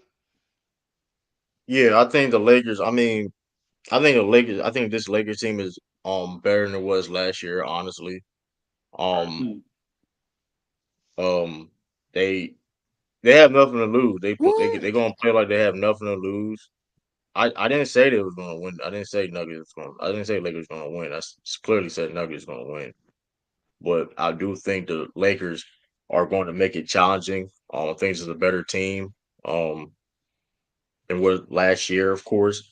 People forget that was a tough road per se. No, well, not. I mean, like they went to the Western Conference Finals, and then like mind you, they didn't have a lot of rest compared. You know what I mean? Going into that Denver series, you saw LeBron James wore out during the stint of that playoff run, and I think having him being more fresh in the first round that's going to help. I mean, they still can. Which I like I said, I still got Nuggets winning, right? But I think it's going to be a better challenge. I mean, Spencer Dinwiddie. I think. I mean, a guy like him that can defend and be a good offensive player, they're going to help them out off the bench. Gabe Vincent. He guarded Jamal Murray well in the finals last season, in the finals, and he's the guy that can hit, known in the playoff to hit timely shots and play defense. So I mean, I mean, listen, Nuggets, you got listen. But that being said, Jokic and you know they're the champions. So they won the championship last year for a reason, and I still got Nuggets in 7. Man, what? Yeah, hey, is that a LeBron jersey? True got on, man. Hey, low key, man. Brothers do love LeBron James, low key, man. That's some LeBron merch you got there. True, we know what it is, man. Hey, look, I don't know what you I mean got by the that, Lakers, though. man. Honestly, I got the Lakers. I got the Lakers. And the reason why I got the Lakers is one, LeBron James is healthy this season. LeBron James is actually an all NBA player this season. LeBron James could be first team, but I'm going to say conservatively second team all NBA comfortably this season. And so him having his best 3-point shooting season of all time, this is the time in which we need that because the floor spacing issues of LeBron trying to go downhill with a team that wasn't great shooting, wasn't able to do that last season, can do that this season. We got D'Lo playing at a high level, and we have Rui Hachimura in the starting lineup, and our offense is way and much improved. Our offense being the issue in the fourth quarter last season when it came to the playoffs and in the conference finals. The fourth quarter execution, I think, will be better. Austin Reeves is 1 year more experience. D'Lo playing at his best level he's ever played in his career, and most importantly, Jamal Murray coming off injury and having a 50, 40, 90 over 30 points, ridiculous numbers in the conference finals will not be replicated, cannot be replicated, because that is the key as to how we win. We saw the blueprint of how they beat us in the fourth quarters and how they beat us. And for him to do that again would be unprecedented. Now, I expect Jokic to cook. I expect Jokic to do what he does and do what he's been doing all season long for the last few seasons. But Jamal Murray cannot sustain that. And if he cannot sustain that, this series is very much up for grabs. And I think Lakers in 6-7 games with Jamal Murray not playing to the level he did last season, Lakers not allowing him to play to the level that he did. And what I want to see in the fourth quarter when they do the high pick and roll with Jokic and Murray is LeBron guarding Jamal Murray and AD guarding Jokic straight up for the whole series. I need that. Ain't no Rui Hachimura, LeBron, him playing off ball and Aaron Gordon. No, straight up. And we switch that pick and roll every time when it's the LeBron and AD guarding Murray and Jokic in the fourth quarter in closing time. I need that. I need LeBron to be on the perimeter on Murray, and we switch it. And if it goes to Jokic, whatever, but we're not selling out on nobody else. We switch that pick and roll every single time. And if Jamal Murray cooks AD one-on-one, or if Jokic posts LeBron up, I'm going to settle with that. I'm going to live with that, because y'all going to have to make hard shots over great players. You know, they let the stars have a little more room. We know that they can be more physical, and in the clutch, they're not going to call everything like they do. And if that is the case, I expect us to have a way better chance and to close the series. Now, everything got to go right, and everything kind of got to go sideways for the Denver Nuggets. But I expect for us to hold down Jamal Murray, put a lot of pressure on Jokic, Michael Porter Jr. If he comes out, drops 25 points per game and beats us, GG's, we out. I just want to ask a question before the next person goes. Wait, so Africa, are you saying that Jamal Murray has to drop a 30-point, 50, 40, 90 series for them to beat the Lakers? Yeah. Essentially, he has to play close to that level for them to beat us. Yeah, he does. Okay, then we can disagree to disagree. Yeah. Okay. Yeah. Who's next? Okay. Yeah. Yo, I'll go next, man. Yo, Africa, man. Must have been reading my mind because I've got cool. Lakers in 6, do man. you guys want to move on to the Okay. next series? Talk about it, H. Talk about it. Okay. The I'm sorry, Lakers I in can't 6 hear. for real, man.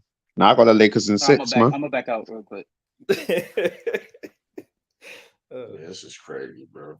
And you do realize it's recorded, right? Y'all do realize. Yeah, man, that's not fine. It can be recorded, man. I got the Lakers in 6 for I'm real, just man. saying, y'all do realize it's recorded. That Right? don't mean Man, anything, What man. do you mean? You I'm had glad. Nuggets in 7. You acting like it's ridiculous. What are you talking about? This is delusion Nah, at I its Hold on. finest. Hold on, man. Let that man Go explain. Let me ahead. give it to you. Nah, it's cool, man. It's fine. Oh, man, I explained it this I way, thought you were man. done. My fault. I mean, My fault. I thought you was done. My fault. no, it's cool. It's cool. It's cool. I'll just keep it short and sweet and then we move on. Like, at the end of the day, I agree with Africa that Jamal Murray, Jamal Murray is the engine for the team. He's the engine, or I should say he's the nitros, I should say. And if we can stop that and we can kind of dampen that and make him less efficient, I think we can stay in the game. I think D'Lo needs to be able to give us one good game, because I'm not relying on him. You already know how I roll, man. I don't rely on role players. But if you can give me one good game, that's fine. Every role player needs to step up and give one good game where they You play don't think out he of needs the to be mind. consistent, H? He doesn't have to be consistent? No, I don't. At the end of the day, role players are role players for a reason, man. As Hearns boy says, man, he a role player. Gotta be that role player. Shout out to what's he called, man? Will, man. At the end of the day, he's a role player. I don't expect superstar performances. So he just needs to give me one good game, and everyone else needs to give me one good game. Reeves needs to give me one good game. Dinwiddie could be an unsung hero. He might pop up with a stat line you don't expect. And I think we got enough pieces to get it over the line. Personally, LeBron, you already mentioned his outside shooting. I don't think it's going to be as consistent as 40%, man. But I think it's going to be a threat. At least people are going to, how can I say, gravitate to it and look to close out on it now. But the key for me is that we need to play through Anthony Davis in the first 3 quarters. Anthony Davis, he had a good average, but I don't think it was consistent. It was up, down, up, down, up, down. He needs to be able to give at least over his averages for the whole season. So, for instance, when you look at his actual averages last year, it looks good. But when you look at it on a game by game basis, No, man, it needs to be better than that. I come from an era where Phil Jackson said to Shaq, "You need to be averaging 30 and 15 every night." That's what AD needs to be doing. Whatever he's averaging now, I think it's 25 and 12. He needs to be averaging at least that every night. That should be his baseline, 25 and 12. Everything else should be above that. I don't want to see a game lower than 25 and 12. We need to make Jokic move his feet, man. At the end of the day, no team I ever see make Jokic work.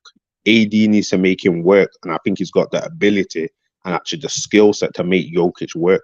Get him in that pick and roll, get him moving his feet, get him tired, man. And I think that's the key to victory. So I got Lakers at 6. Oh my. Once again, y'all. Hold on, let me This get my take. recorded. Let me. I respect the disagreements, y'all. I respect it. What I like to do with these series, I just like to give my prediction path to success for each team. Right. I got Denver winning in 6, maybe 7, but 6 or 7. I think they're the better team. I think even with Jamal Murray's minute restriction, I think that's only going to delay it. I think they're a better defensive team. I think there's going to be games where they're going to win those minutes, especially when Joker's off the floor. I think in particular was being slept on about the Denver Nuggets, in particular their wings with Watson and Christian Braun. They can defend guys like Dinwiddie and Reeves. So when you defend the Lakers guards, you delay the offense. And when you delay the offense, now you're delaying the points production of a potential Jackson Hayes and AD. So the keys to pass the victory I see for the Nuggets is, one, Joker be efficient. When the Lakers do the cross matching, starting Reeves on Joker, Joker has to make sure I am more of aggressive scorer at that point. I need to take advantage of that matchup from the gate, potentially put him in foul trouble, and that would mess up the Lakers rotation. So Lakers aggressive. So Jokic being aggressive from the gate, that's a key path for the victory. Another one is, like I said, the role players, in particular, Reggie Jackson, Watson, and even Aaron Gordon. Those particular role players have to be consistent with their defensive assignments, and they have to make the Lakers pay with the back cuts and points in transition. Lastly, Mike Malone has continued to outcoach Darvin Ham. What Mike Malone has done in regards to Darvin Ham's scheme, especially on the defensive end, he put his players in positions where they have multiple actions and counters. So if the Lakers want to top front Jamal Murray to kind of slow down that pin down to try to prevent him from getting isolation situations on bigs, he puts those guys in actions where the back cut is open now. He put Joker in the middle where the lob is open now. So Mike Malone continuation of adapting to Darvin Ham's schemes, that's going to be the Nuggets' path to success in this series. But for the Lakers, in my opinion, this is the most slept on team in the playoffs. I think people don't properly understand if this team somehow beat the Nuggets, this team has the high potential to win the championship. Primarily because of the keys to victory. Number one, role players do count, a lot in the playoffs. Because especially in a series like this, when your best players are nowhere near as good as the other team's best player, when your team is nowhere near as good in continuity as the other team, and most importantly, when the opposing team has this much of a psychological edge above you by winning 8 games in a row, you need to set a message. And the best message to send to them is, oh yeah, LeBron is not only better, but also our role players are better now. Our role players are going to make you work, Joker and Murray. So that's one of the keys to success. Rui, D'Lo, and Reeves, between them, have to average 50 to 55 points combined. They have to be aggressive. They have to execute. They have to make the open shots. Second thing, Braun and AD has to put pressure in the paint. They have to make Jokers work. They have to make Jokers work. That's the number one Denver's weakness. They do a great job deterring people from getting to the rim, but when you at the rim, they're not a good job protecting the rim. They're not. Lastly, too, the last key to success for the Lakers, if they have any hope in winning, they got to steal game one. If they steal game one and defend home court, that's their best path to victory because home court it more so allows the role players to play more better and shoot more efficiently than opposed to star players. AD and LeBron, for the most part, they're gonna do their thing. Joker and Jamal Murray, they're gonna do their thing no matter where they go. But at home, the role players typically shoot better and execute better. And most importantly, I don't know what it is, probably the home crowd, they actually give a little more hustle. But all in all, from personal business reasons, I just need the Lakers to push it at least 6-7. That's it. But I got Denver Nuggets. Denver Nuggets win the first round. Okay, before we move on, I just want to reply to that. Number one, the Denver Nuggets are not the same team. They lost Jeff Green and they lost Brown as well. And Brown was a very, very, very good energy guy off the bench. I provided a lot of points, but not only that, had a lot of switchability. Number two, as I said from the beginning, I'm a Lakers fan since the 2000s. All of our championship runs have been predicated on two main players and the role players. Yeah, they do their role, but I'm not expecting them to score. So let's even look down to the last championship we just had. The Lakers, when it came to points, majority of it was generated through Bron and AD. Everyone else chipped in where they needed to. And that's what I'm expecting. So I'm not expecting D'Lo to give me 20 points per game. He's not even averaging that now. If he can give me 10, if Reeves can give me 10, if Dinwiddie can give me 10, maybe what's his name? The guy with the dreads, I forgot his name now. If he can give me 5 points, Torian Prince, there we go. If he can give me 5 points and someone else chip in, that's good enough for me, man. And I think we need D'Lo having a big series though, H. Why do we need? I say this to everyone. I say this to everyone every single time. Why does D'Lo need to give? Why does he need to have a big series? Because it will alleviate the pressure from AD and LeBron having to carry. You can load up on AD and LeBron, but if D'Lo with his shot creation and 3-point shooting can alleviate that pressure and actually be a creator in the clutch in the fourth quarter, that opens up a lot of the offense. If it's all on LeBron and AD, we can load up on that. We saw that last season, right? That's the reason why we lost, is because LeBron and AD were getting loaded up on. Yeah, Jamal Murray sagging off his guy and collapsing on LeBron in the clutch. Like, we can't allow that. And so if the shooters are shooting and we actually executing in the fourth quarter, that means Austin Reeves keeping the defense honest, Rui keeping the defense honest, D'Lo's keeping the defense honest, and D'Lo especially, the shot creation is what's valuable, right? Austin Reeves can do that, but I don't know if he can consistently do that against KCP type defense. But D'Lo, if he can do that against a Jamal Murray, now we cooking. Yeah, and keep it honest. I just want to conclude with this. I just want to conclude with this.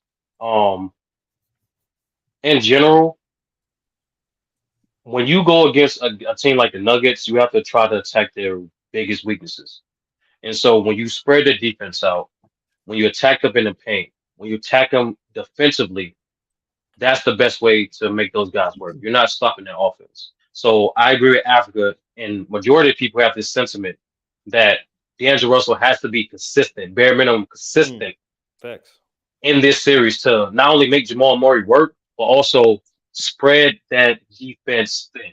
They don't have no rim protectors on that defense. They are phenomenal at packing the lanes in, deterring pick and roll, and deterring the rollers from going pick and roll, as well as providing help when they are when their man is beat off the wing, especially. So if you have that respect from D'Lo, if you have multiple guys, especially like D'Lo converting pick and roll, you get the bigs more open shots, you get the wings more open shots, you get, most importantly, you also alleviate Bron and AD because they will also end up getting more open shots. And that's what it is in the playoffs. The team with the more easier buckets typically wins the series. Okay. So I'm just gonna ask you. Casual has something to say. I just want to say, the shit that I'm hearing right now is very, very disgusting because what H just said is just an absolute lie. The Denver Nuggets are a better team than they were last year. You can look at the statisticals. You can look on the floor. If you want to go statistical, I'll be happy to give you that. They're top 5 in defensive efficiency this year. Last year, they were 15th. No, I'm sorry. They were 20th. Top 5 in defensive efficiency. We Their mean top defensive 5. rating? No. What they're top 5 and they're top Even 10 with in that, they defensive. still got better The than top that too. 10. They got No, better. the top 10. The top 10 in defensive rating. The top 5 in defensive efficiency from the standpoint. Okay. Last year, they were allowing like 48% to like 49% from the field last year. This year, they're only letting teams get like 46 every other game. That may not seem like that big of a percentage, but when you take into account that teams are taking like 87 shots a game this year, as opposed like 2, 3, 4 more shots this year as opposed to last year, that's a significant dip. And so, and on top of that, the rim protection the rim protection has gotten better, even with Jokic not being much of a rim protector. They have gotten an extra year of being a collective unit. Christian Brown has gotten better defensively. Hayden Watson doesn't get enough credit for how great he's been this year defensively. Just Mike Malone all around has this team as sound both offensively and defensively. And then again, the LeBron Lakers, like they have always been like a solid defense, except for this year. This year, they're actually not that good defensively outside of AD and LeBron James have in the front line. Like that's literally all you're banking on. And AD literally showed you last year he can't do everything. I have been touting him as the best defender in the world. And even I know he can't save this Lakers roster from what the Denver Nuggets are going to do. My guy in the chat, I'm trying to get his name right. Logical Raptors, he literally spoke facts when he said the Denver Nuggets are going to kill the Lakers with back cuts. The Lakers defense is going to focus and they're going to shift so heavily to wherever Jokic is, because Jokic is that offensive engine. I don't care what you're talking about with Jamal Murray. Just because he dropped 30 on a 50, 40, 90 efficiency, that was based off of the gravity that Jokic demanded. And so when Jokic is on one side of the court, the Lakers are going to shift over to him, and Jokic is going to find Aaron Gordon in the dunker spot every single time because he did it last year. He's been doing it this season. He's going to find these guys. And so I don't care what y'all are talking about as far as the way that the Lakers been looking every now and again. No, for the majority of the time that they've been going up against the Denver Nuggets have literally torched them because for whatever they do, Jokic and the Denver Nuggets have an answer. They literally are a reactive offense.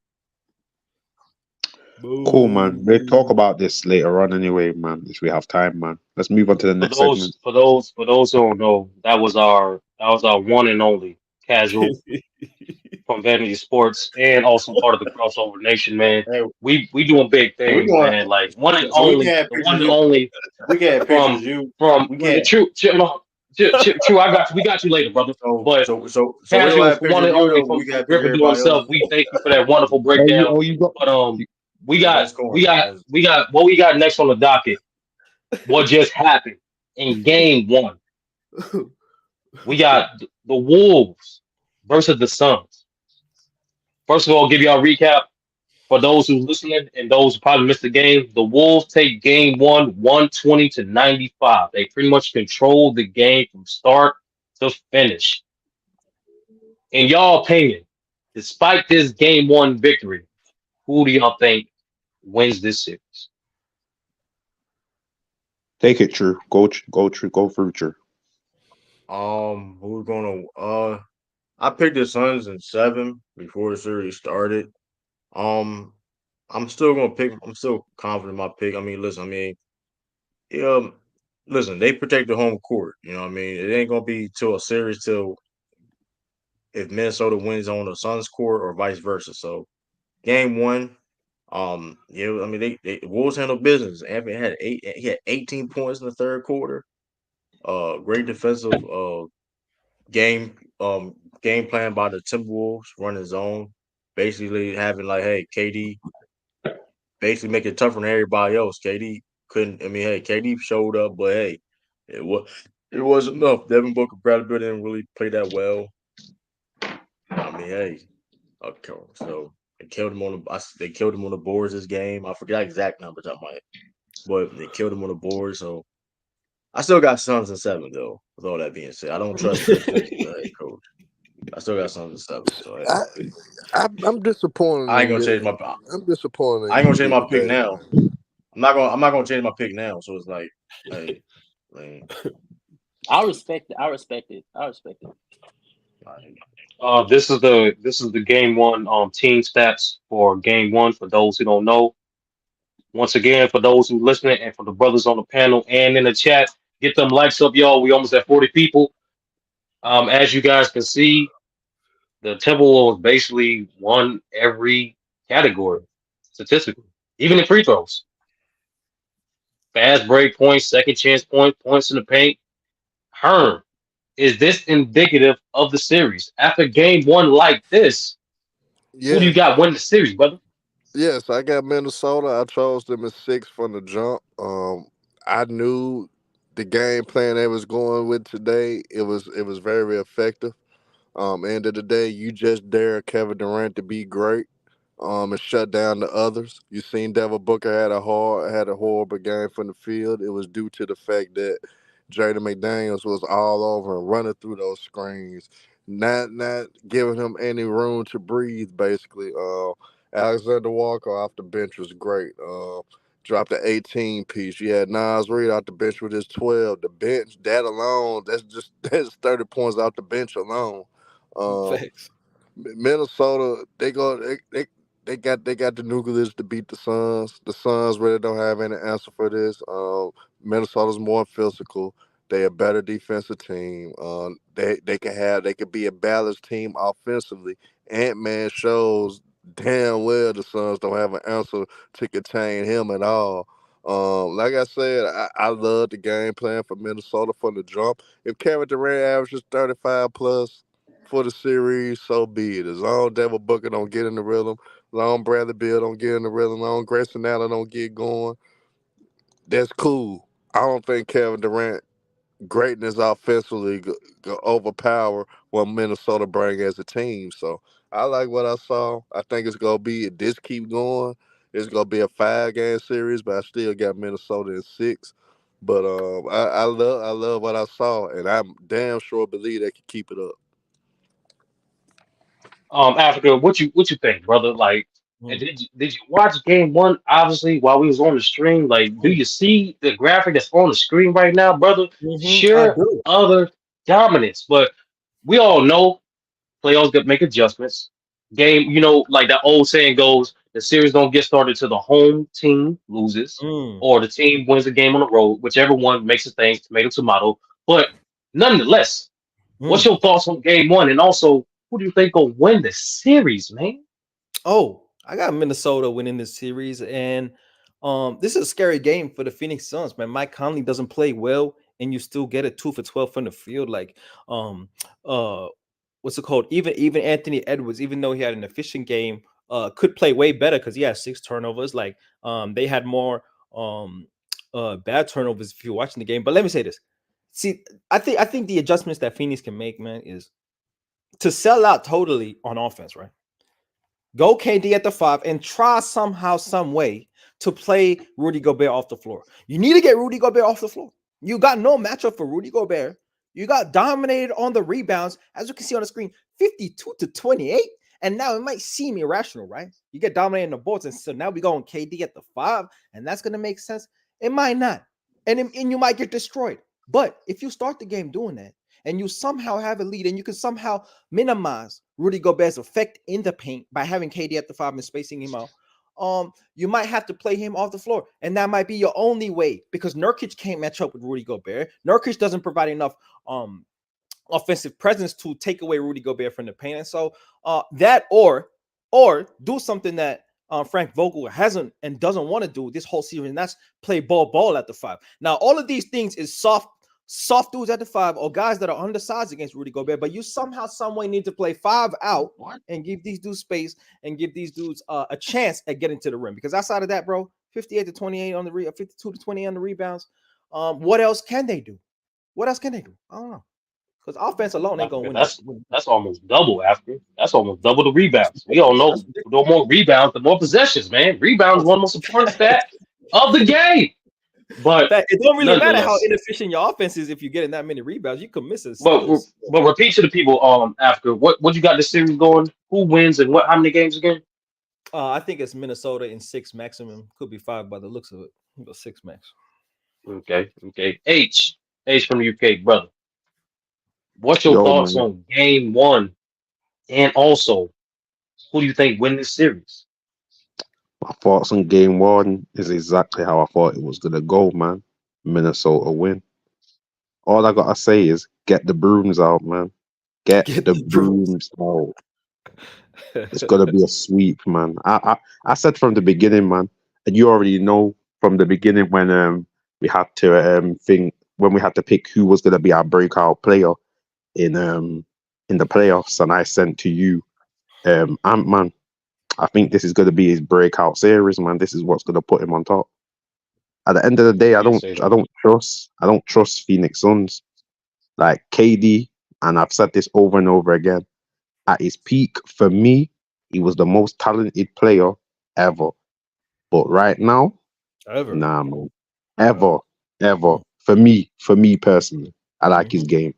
But right now, I think he can't do it, man. The defense ain't there, man. Bradley Beal can only do so much, man.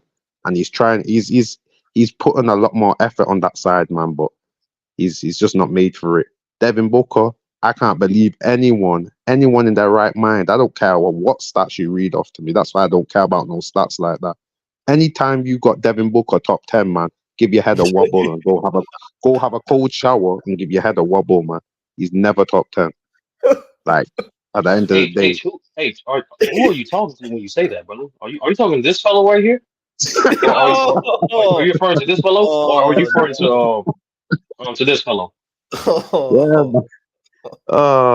Yeah, man. You know, just some man who read stats, man. I don't care about no stats like that. I'll watch the game and see what the stats say after. But Devin Booker, man, like at the end of the day, I said last week, you don't feel his points.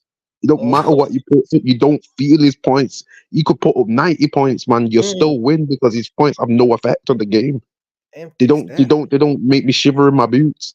Yo, man, it's a 4-0 sweep, and I agree with Africa. If you can't get Rudy Gobert off the floor, like you ain't winning. But what's even worse now is that Naz Reid, so he's a killer as well. That's the replacement. That's there you go, man. That's the replacement. That's the killer, man. So man, the old saying goes, you're damned if you do and you're damned if you don't, man. It's a 4-0 sweep. Take out the brooms, man.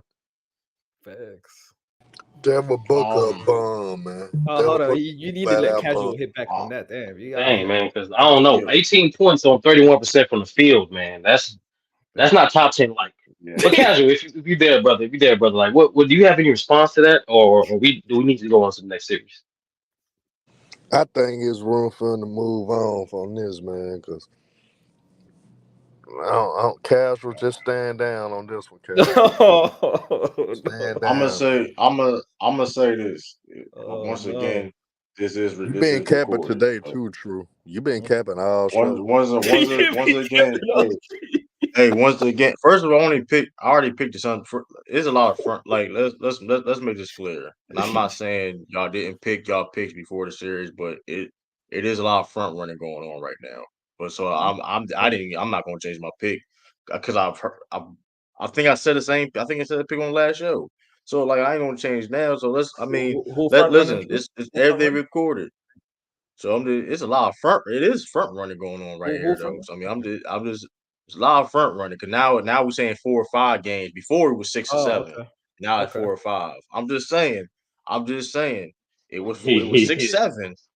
Now it's 4 or 5. 6, but they keep this type of pattern up. It's going to be 5 games. I mean, listen, boy, that's easy to say. But once again, we got because they Timberwolves did what they needed to do. We will see. We will see down the line. Trust me, this is not our last stream. We're going to cover this series. I promise you that. But nonetheless, coming up next on what is y'all predictions for OKC versus the Kings? OKC, the new kids on the block. Hold on. Kings lost. Come on. Hey, that's the Pelicans. Damn it, that was a blunder. That's a bummer. All right. That That's the was Pelicans here. crazy, bro. But That was nonetheless, crazy. OKC, That was OKC, crazy. the new kids on the block, the new kids on the block. These are pre-made, by the way.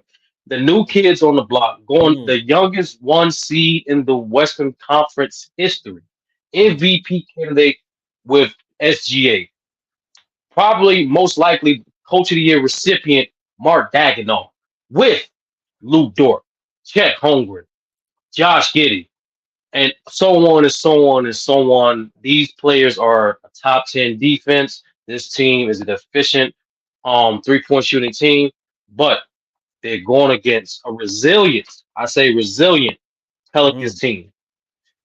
We all know why we call them resilient, fellas.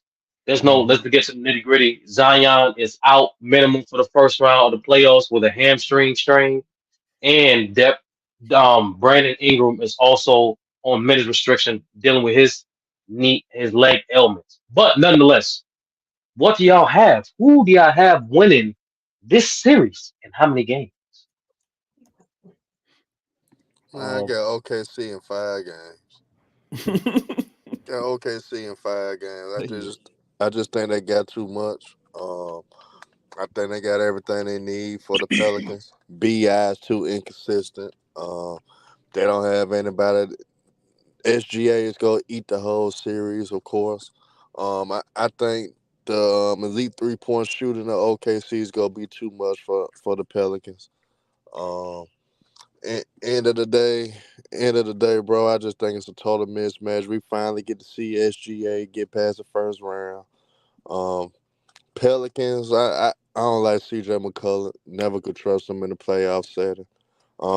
As elite as Herb Jones is, he's inconsistent offensively. Bi, you don't know which Bi you go get. Valanciunas, he's a liability on the court. Anybody can score on him.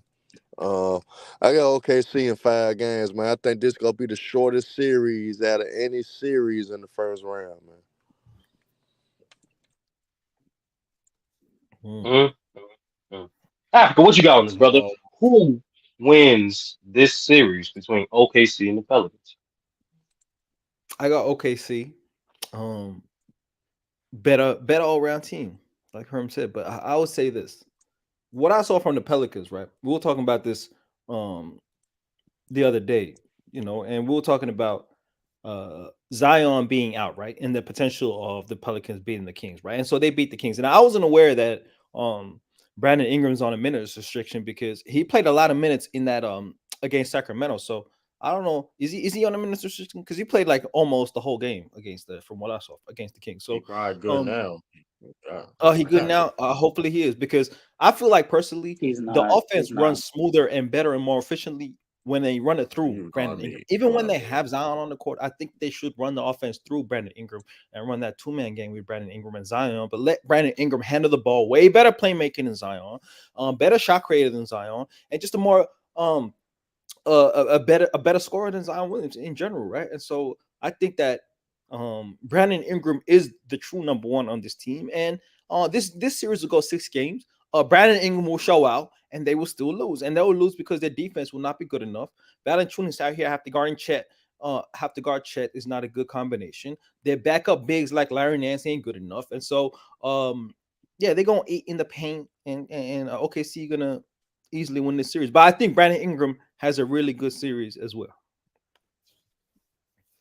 True to King TV. Who do you got winning the series, brother? uh, that was an interesting take. Hate on Zion there. That was Mhm. Ain't no interesting, hate but on Zion. No hate. um, No hate. that was. I mean, I'm gonna be honest. Like, it's unfortunate that Zion did get hurt because if he didn't, I would have Pelicans in 6 7 games. But that being said, I got OKC at 6. The one thing about the Pelicans defense is, I mean, we're going against OKC. OKC is a smaller team. But Pelicans is still technically a bigger team than the OKC is, or like they about the same size. So it's like the size advantage is not going to be a big problem. So even because when Chet's not on the floor, that's going to be a big concern them protecting the paint. And then like I said, Chet, you know what I mean. Chet is he's not really a big guy like that. You could put smaller guys on him. Herb Jones. I'm looking forward for that matchup. Him guarding Shea. Um, Brandon Ingram. Listen, I mean, Brandon Ingram. I mean, he only been in the playoffs one time before, but I mean, I remember he played it. We played against the Suns a couple years ago. He snapped. He almost averaged like 30 in that series. He played very good. I mean, small sample size, but I mean, in question is if he healthy enough. But I mean, I think Pelicans can make it a fight. I think Willie Green is the better coach. Um, I think Willie Green is a better coach. Damn. I think they got Pelicans have more depth than the OKC Thunder, and I think they can push it. But it's just that being said, without Zion, it's tough to say they're gonna beat OKC. I mean, with the firepower of Shea, you got like I said, Chet Holmgren, you got Jay Williams, J Dub. You know what I mean? So I mean, hey, I got OKC in 6. Mm, mm, mm. H from the UK, brother from overseas. Who you got winning this first round series between OKC and the Pelicans? No, I agree with all of my co-hosts, and especially with True the King. If Zion was playing, I would have had Pelicans probably in 6-7, but no Zion, no series. So yeah, I've got OKC winning probably 5-6 games. But one thing I say, and people may probably be upset about this, Brandon Ingram is a fantastic basketball player, but I don't think him and Zion can play together to be a winning team. So personally, going forward, I would trade him. I don't think Brandon Ingram can play a number 2 role. I think he has to be a number 1, and that's the only way it's going to work. So I would look to trade him personally. I'd try and probably aim um for Murray at the Hawks, DeJounte Murray. I think him for Ingram would be a perfect trade for what both teams need. Really, don't think Trey Young and Murray works, but I think Trey Young and Ingram could work. And then DeJounte Murray and Zion H, would be a better fit. why not make the better offensive player in Brandon Ingram the number one for your team? I don't think Okay. Ingram's better than Zion. To be fair, I'm just gonna be honest. Offensively, not better. What? No. Nah, not in my eyes. But yeah, But I Brandon think the Ingram's series still is being done. used. Yeah, Brandon Ingram's still be like I give you saying H2 because of fit. The question is gonna be fit. I don't have no problem. Like I mean, Brandon Ingram's not like he still get used offensively though. Like it ain't like he's sitting in the corner or whatever the case may be. So it's like the question is just like when it comes to spacing, they got bigger problems than that. Point guard Nah, and man. things of that nature, in my No, opinion. because But for me, Murphy the third, I think he's gonna. If you give him enough minutes, man, he's gonna be a killer, man. Murphy the I third, agree. man, he deserves to be a starter, man. And someone's holding up his Mhm. space in the team. So, end of the day, he needs to start coming through.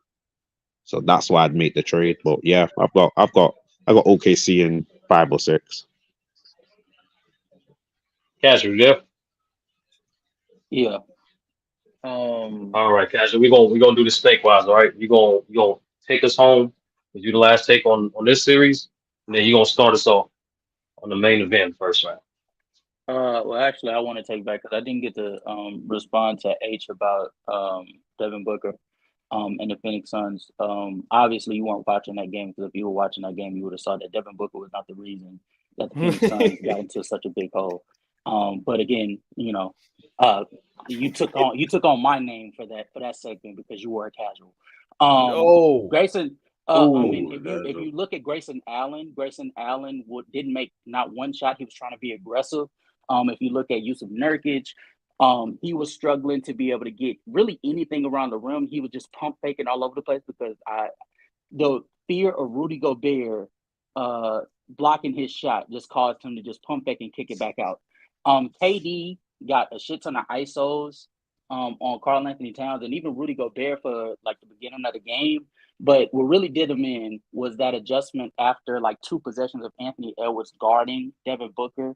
and basically not being able to navigate through the screens. Essentially, what they started to do is they put Jaden McDaniels on Devin Booker from full court, and Jaden McDaniels can definitely navigate through those screens. And so essentially, Devin Booker resulted just into a passer and playmaker. And even when he tried to get it going offensively, Jaden McDaniels is just too tall. He's 6'9", long, lengthy. He has Rudy Gobert in the back line.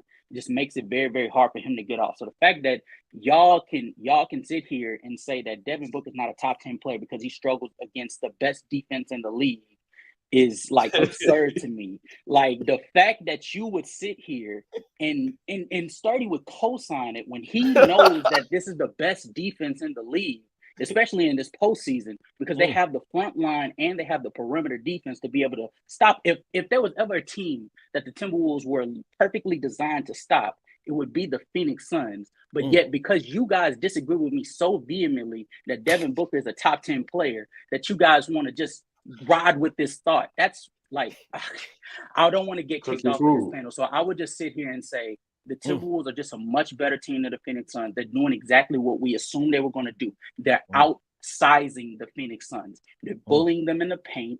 They're also getting efficient shots because of the attention that they're forcing the Phoenix Suns to give to the Minnesota Timberwolves in the paint. Joel Embiid. And while we're at it, Anthony Edwards, I don't think he can play much of a better game, just simply because the creation that he's getting, the creation he's getting is mainly off of the fact that Phoenix Suns, they don't know what to do with the passes that Mike Conley or even what's the point guard that coming off the bench? Alexander Walker. Yes, Alexander Walker. The passes that those guys are making, like the cross-court passes, like they don't know how to rotate. And so Anthony Edwards is essentially just attacking closeouts over and over and over again. He even got it going from the three-point line just off of the fact that like the Phoenix Suns, they didn't know what to do. And so I'm looking at this Phoenix Suns. They're not that good defensively as a unit. They're not that consistent of a shooting team. You saw that when Timberwolves went into a zone. They don't know what to do when they're going up against just quality, just defensive schemes. This Phoenix Suns team from top to bottom, they're the definition of stars is not the be-all, end-all. They have the star power, but they do not have the unit to compete with a team like the Minnesota Timberwolves, and that's what happened. Going to the Pelicans versus Oklahoma City Thunder team, I'm going to go with the Thunder in like 5 or 6. I don't think the Pelicans' offense is consistent enough to keep up with the Oklahoma City Thunder. I love the matchup that's going to be Herb Jones guarding Shai Gilgeous-Alexander, but even with that, the Oklahoma City Thunder just have too much offensive consistency flowing through that team. They have the shooting, they have the creation from J-Dub. If J-Dub isn't here, this is a different discussion, but because he's playing the way he has been playing, I do not see the Pelicans pushing much more than just 1 or 2 wins out in this series. I do think the fact that they have the wing depth to bother players like Shai Gilgeous-Alexander, players like J-Dub, players like even Josh Giddey. I think that may become a factor in like certain games and stuff. But even still, Shai and company is just, they're too consistent. And I truly feel like this is a series where Mark Daigneault finally like gets his credit, his just due by ESPN and other medias alike of how great of a job he's done with this unit, because they're going to be consistent from game 1 all the way through. He's going to win Coach of the Year in a landslide. What? Recognition. What? Is ESPN or NBA talking or just like ESPN or Fox, are they talking about him as a head coach? Yes, both of them. Both Fox and ESPN are telling are that's the first 2 things they say about OKC. They mentioned the first 3 things you'll get here: their youth, SGA, and there's such a great job Mark Daigneault did with that team. No, they talk about Shai. They talk about J-Dub. They talk about the youth. They talk about Chet Holmgren, and then Mark Daigneault and credit to Mark Daigneault, the job that he's doing. But they're not sitting here literally like talking about. They're going to. I'm telling you right now, when after this series, after the first 2 games of this series, when they go up, because they're going to protect home court, because they actually are very good at home. they're going to sit here and I promise you, they're going to do like they did with the Golden State Warriors when they went on their first run. They're going to do like they did with the Los Angeles Lakers in 2020 when they won. They're going to do like they did with Milwaukee when they after I think it was like game 3 against the Phoenix Suns. They're going to sit here and they're going to actually dissect the plays that Oklahoma City runs because they actually are very unique in most areas. All right, we just gonna agree to disagree.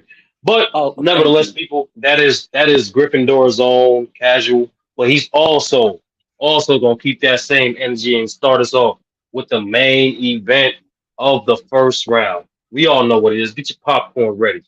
Casual. Who do you think wins?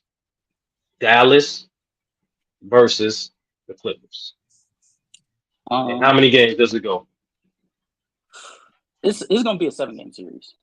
I'm not sure who wins just simply because I don't know does anybody know what exactly is the health synopsis on Kawhi?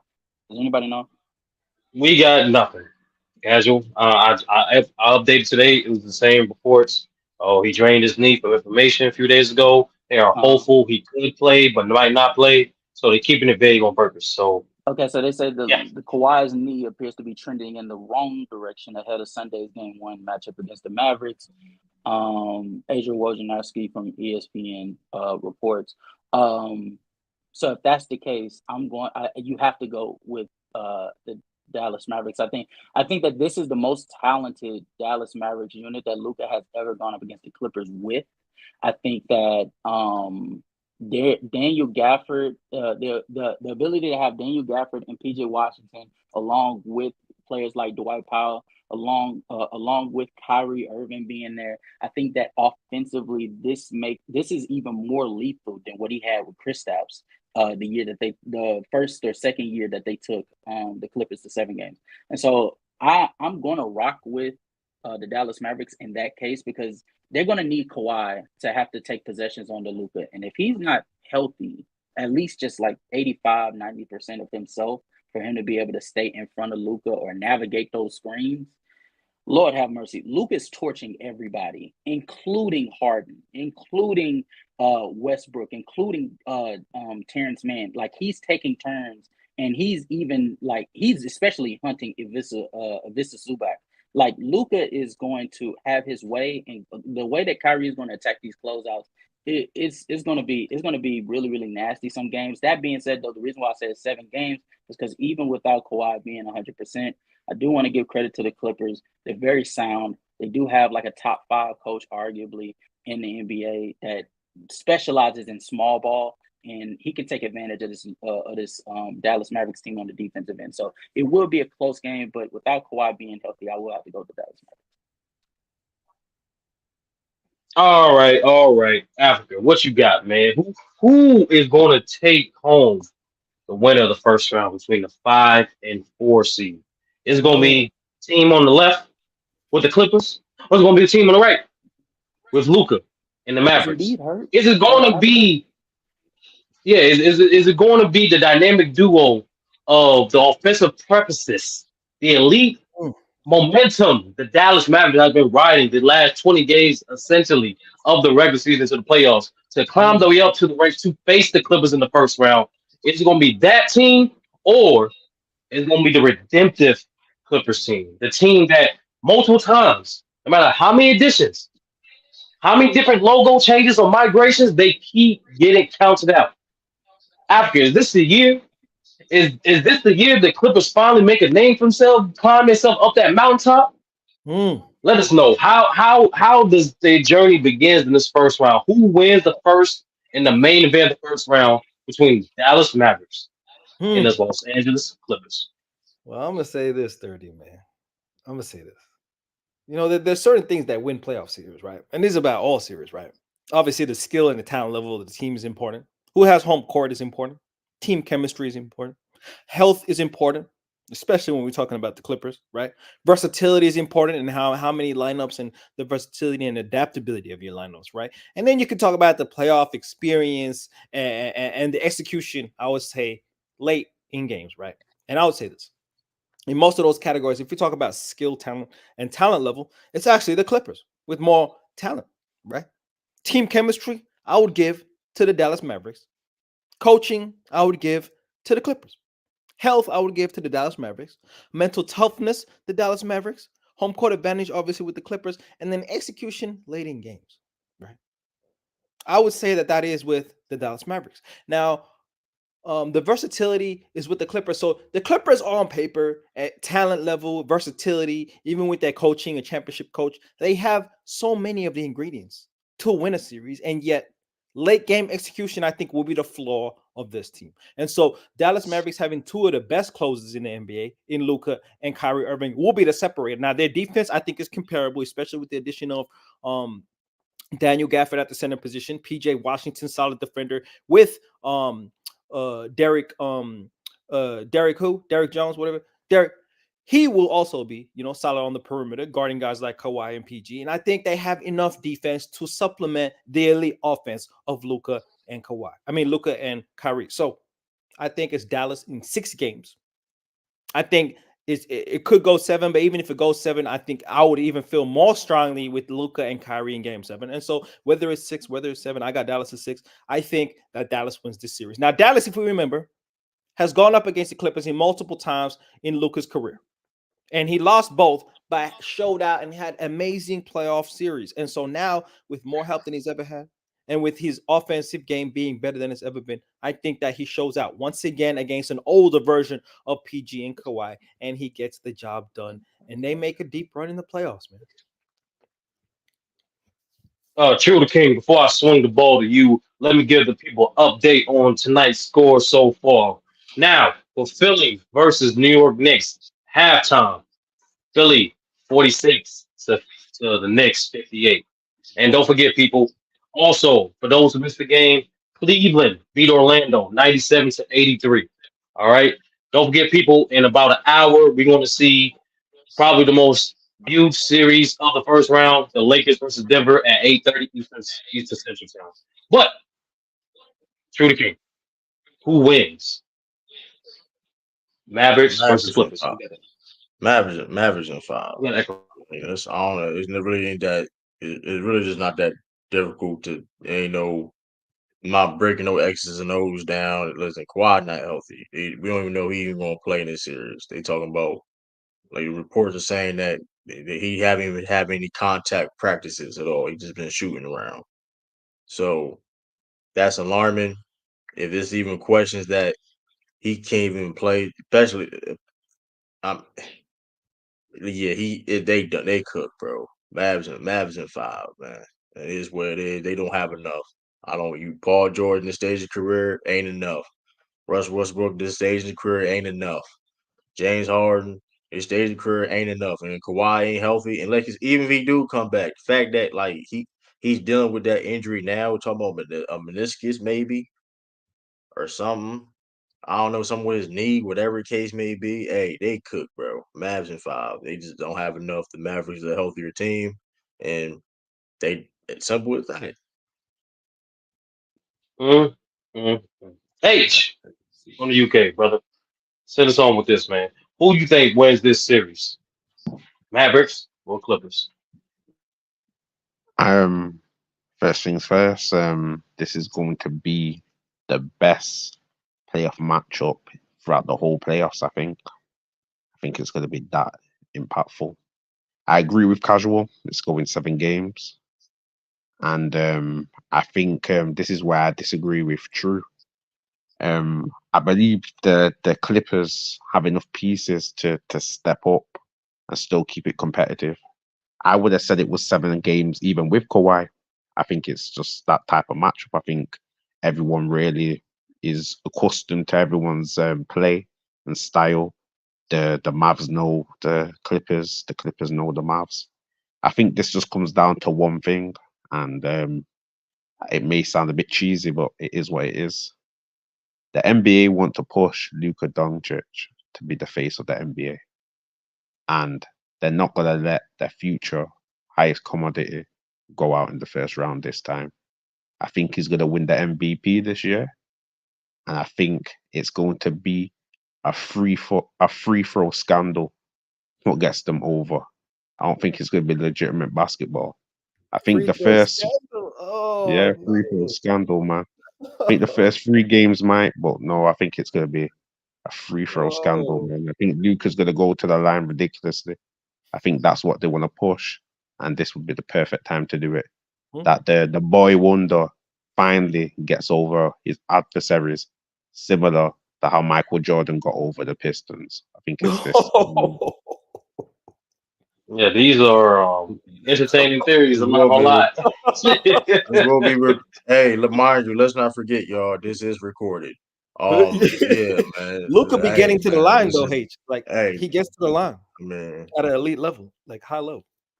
9, 10 times a game. Like, so how many times you talking about? Like Dwayne Wade type numbers, or what are you saying? Y'all see, man. Y'all Hmm? see. Y'all see, man. He gonna get Free 20 throw and 30. scandals, man. Oh, 20. we ain't uh, talking about result. We ain't talking about result. We talking about how they do it. So let's make that clear. You're talking about a free throw scandal. Free throws. Free throw scandals, man. What's all right, a yo. scandal got I to be don't. obvious. So I'm guessing he's saying like he gonna get to the line 20 times the I last couple I of know games. that. I know we talking about. That's why we make it clear. I don't care about the That's wins and crazy. losses per se. That's But that, I crazy. mean, He might Yeah. legitimately get to the line though. I don't know. Well, yeah, I gotta tell you how it is, man. Matt Mass is 6 games. I think end of the day, they always go at it, but I think Luca finally get over his kryptonite. The Clippers have been his kryptonite, but that's mine, the stripper fans out there though. Luka Doncic was a second and third year player when he faced them initially in those series, and I think he's learned from those series to trust his teammates more. Give a little more effort on the defensive side. You don't have to be an elite defender to give effort. Just give the effort. You got a guy that knows how to win in Kyrie Irving. He's been through the grind. He knows how to be a great second option and be a great supporter when you need him. What people haven't talked about with Dallas ever since the All Star break, the defensive rating as a team is at a 111.5 defensive rating. The Clippers, they kind of slipped, but with James Harden, which he will be back, the defensive rating ever since the All Star break with Harden on the court is at a 122.4. So mm, with how mm, elite offensively Dallas is, I think they're going to exploit James Harden and Zubac a lot in the series. I think Zubac would be primarily unplayable in the series, and I think eventually they're going to have to decrease James Harden minutes and probably give more minutes to Amir Coffey. But by doing that, the ball handler that they would need, the guy that can facilitate on the level of James Harden, won't be available to them. So now the Clippers offense would be more stagnant, be more isocentric. So I think that's gonna be the benefit of the Dallas Mavericks. Their screen protections that Dallas been having ever since they took Josh Green at the lineup, it's been remarkable. Gafford been incredible in drop coverage. He knows how to step up just in the nick of time to make the guard make a difficult decision, whether it's taking a difficult jump shot or making a difficult pass to give his teammates time to recover. Exum and Derrick Jones been doing an absolutely great job going over these screens, and even when they get beat, like I said, Gaffer will step up enough to give them time to recover, in which they have been recovering at a high rate. Kyrie Irving and Luca hasn't been bad defensively as well. So people don't realize those additions with PJ Washington and Gaffer tremendously improved that defense. Lively, I think he's going to be available. That's a plus for them because with Lively, the defense is one of the best, been one of the top five in the league with Lively playing. So end of the day, Dallas have addressed their needs. They are better now. I think they are actually deeper now. People would say that their bench is not as good as the Clippers. I understand that notion, but at the same time, um, I think they got it just right. Dante Exum being the first guy to come off the bench.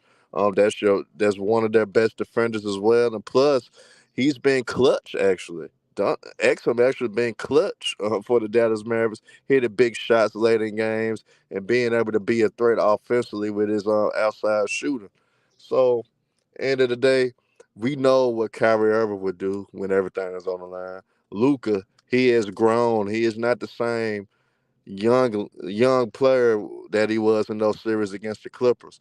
We know what typically Paul George would bring. We know what typically James Harden would bring. We know what Russell Westbrook typically would bring. Those guys they really never done anything for us when it comes to winning and when it comes to winning big games in the playoffs. Paul George, one of the most overrated guys in playoff history. He always hasn't really benefited from the field. Clipper fans will go to 2021, but for the most part, his career field goal percentage is 43.5. James Harden, we know when the series get to game 6, and when it comes to game 7s, he's abysmal when it comes to those two games. Russ hasn't been in the deep playoff run since Kevin Durant departed him. And Kawhi Leonard is showing what he has been showing ever since he's been in the Clipper uniform. Really never be available for his team. So man, I got the Mavs at 6, man. Easy work for the Mavs. All right, bet. So we're gonna move it on to the East now. The East, the gentlemen, we're gonna get covered first round for today. But let's start with why don't we just start off with the game that happened in the East? The Cavs versus Orlando. The Cavs take game one 97-83. It was obviously a defensive effort. But to my brother True to kick us off. Who win this series? And what's your comments on game one? Cleveland handled business. They played great defense. Yeah, Lando. I mean, it was not surprising. Lando offense has been struggling all year. They got here because mainly their defense, but um, it was they missed a lot of shots. Um, down on the 3-point line. Uh, I forgot how many threes they missed per se, but Donovan Mitchell was cooking. He was the best player on the court. Mobley was cooking early. Uh, yeah, I mean, hey, first game, I had Orlando. I still got Orlando in 7 because I picked them before the game, so I'm gonna keep that pick.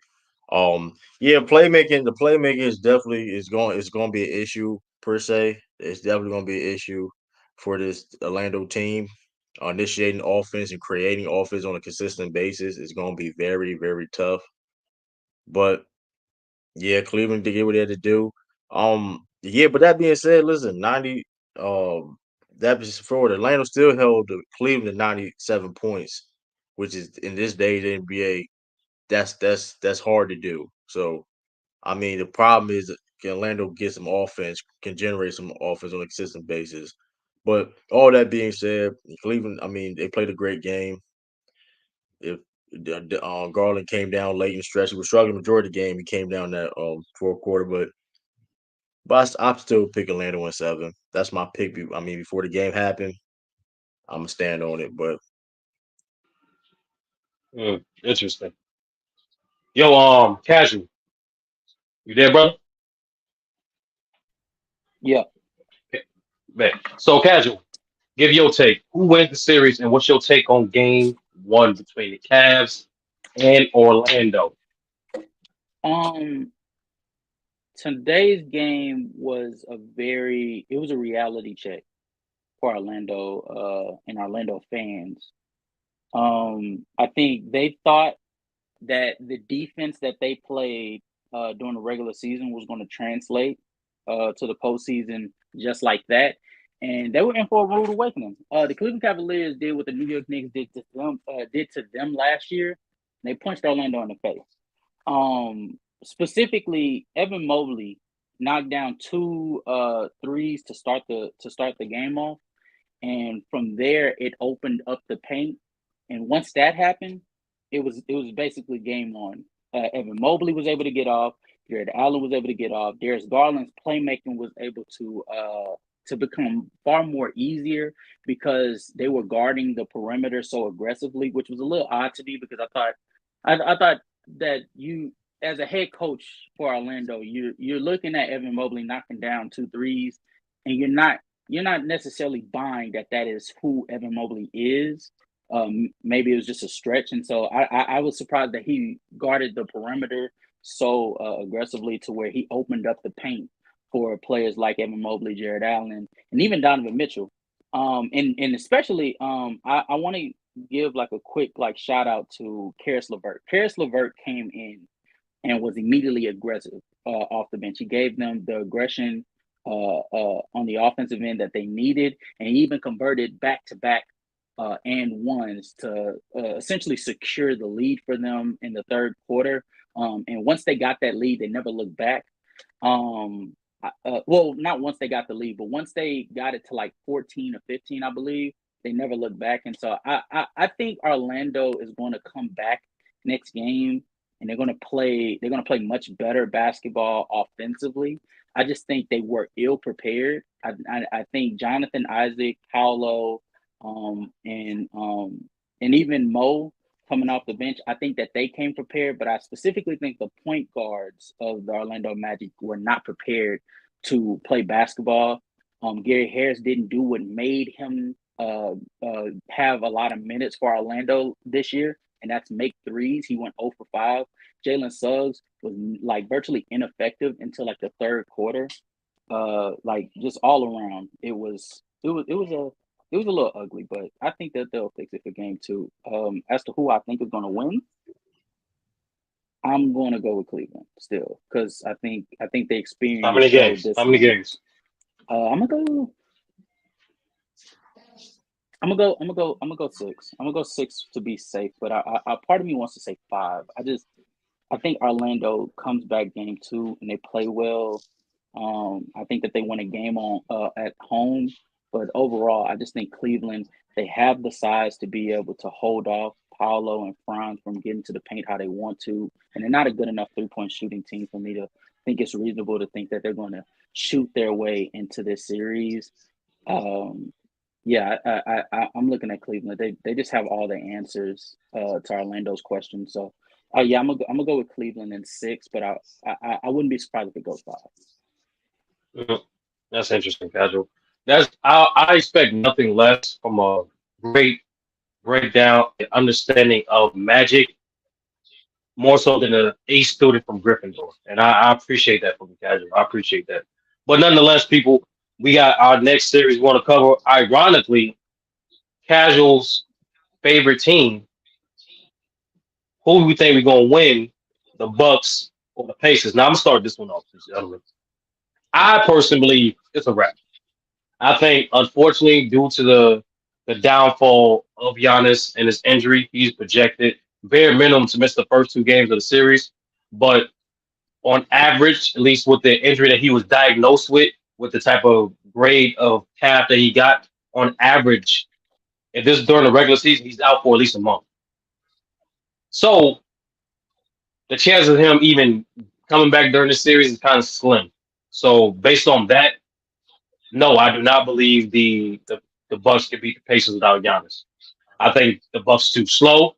I think the Pacers going to have full advantage in transition, as well as spreading the Bucks defense out, not willing to need to to attack the paint as much to get offensive success in the half court. In addition to that, new elements of the team. Pascal Siakam is going to be an excellent X factor against this team. Against not only putting pressure on all the categories that I mentioned earlier, but also being that dynamic. The Bucks really don't have wings to defend Pascal, even when he does get in the rhythm. Supplement that with Halliburton setting guys up, TJ McConnell come off the bench doing his thing, and then another guy in Turner, who I believe is going to actually have a decent to good series. I simply believe with Giannis being out, the Bucks have no chance of beating the Pacers. The only chance they have in beating the Pacers is Dame reminding us of who he was last year. And with all things that come in of what he's shown this regular season, and here's some reports of some of the Bucks beat writers. He's dealing with some abdominal pains recently. Yeah, so I'm going to go with the Pacers and 6 on this one. But Casual, you are the Bucks fan on this platform, and obviously known around YouTube streets. Who do you think win this series? Bucks or Pacers? I'm gonna ride with the Bucks, obviously. But I do think that there's some validity to me wanting to me thinking that the Bucks are going to win. I want them to win, but I also think that they have a legitimate shot at winning. I don't think people understand that the Milwaukee Bucks have actually played very well without Giannis Antetokounmpo. Specifically putting Bobby Portis into a larger role because Bobby Portis is a solid rebounder. He can put the ball on the floor. He actually shoots better from the three than a lot of bigs, especially coming off the bench. And even when he's in the starting lineup, that efficiency still translates over well. And he actually plays very well in a pick and roll situation with Damian Lillard because he's a better picker and roller than Giannis Antetokounmpo. He's a better screener. And I also think that you guys aren't looking at the Indiana Pacers post Pascal Siakam trade. Once Pascal Siakam joined the team, and that was around the time that Tyrese came back from his hamstring. This offense has not looked the same. This offense has actually looked more. It's come back down to earth. It's still a top 10, top 7 offense, but it's not nearly as like transcendent all time as it was to start the season. And then the shooting splits went down, and then also their defense is still bad. Pascal helps a little bit, I guess, but not enough to where you could justify the Pacers being able to stop an offense of the Milwaukee Bucks, especially without Giannis, because they actually play a more unison offense rather than when Giannis is there. It's more of a your turn, my turn with Damian Giannis. So it actually might be a blessing in disguise for him not to play. And then 2, Tyrese Halliburton. Niggas haven't been talking about him, but like his shooting splits are like atrocious up until like the last month, which is like April. And even then, I think that game against Toronto like weighs his efficiency so far, like so heavily, because when he went up against other defenses that really, if we're being honest with you, like if I'm being honest with you, comes back to like the Milwaukee's level of defense under Doc Rivers. He shoots like atrocious, like 30%, 28%, like it's nasty. And so I'll give you, I think Dame is the primary like factor of whether the Bucks win this series or not, because I don't question his offensive production, because I understand that Damian Lillard is not the Damian Lillard in Portland just last year. He's a far different player, lesser player. But that's not the question that needs to be asked. The question is, how much is the Pacers going to take advantage of Damian Lillard on the defensive end? And before anybody says anything in the chat, Damian Lillard is not guarding Tyrese Halliburton. He shouldn't guard Tyrese Halliburton. Patrick Beverley is going to guard Tyrese Halliburton. But Tyrese Halliburton is not going to be looking to score with Patrick Beverley on him. He's going to be looking to make plays. And that being said, there's going to be a ton of back cuts that's going to be on Dame. And Dame is one of the worst off-ball defenders I have ever seen. And so if he plays the level of defense that I've seen over really his entire career, we're cooked. But oddly enough, our front line, especially without Giannis, they rotate properly to the point of where we actually could survive a shit ton of back cuts from the Pacers offense. And so really it comes down to Damian Lillard on the defensive end. But I have hope, just fingers crossed, that the Bucks defense as like a unit can be able to like suffice just long enough for Giannis to be able to come back for game 4. He's questionable for this game. Likelihood is if we win tomorrow, he's not going to play in game 2. And I hope he doesn't play in game 3. But by game 4, he should play at minimum. And so by that time, if we have a 2-1 lead, I will be just fine with him coming in and just playing on minutes restriction, and we'll be fine.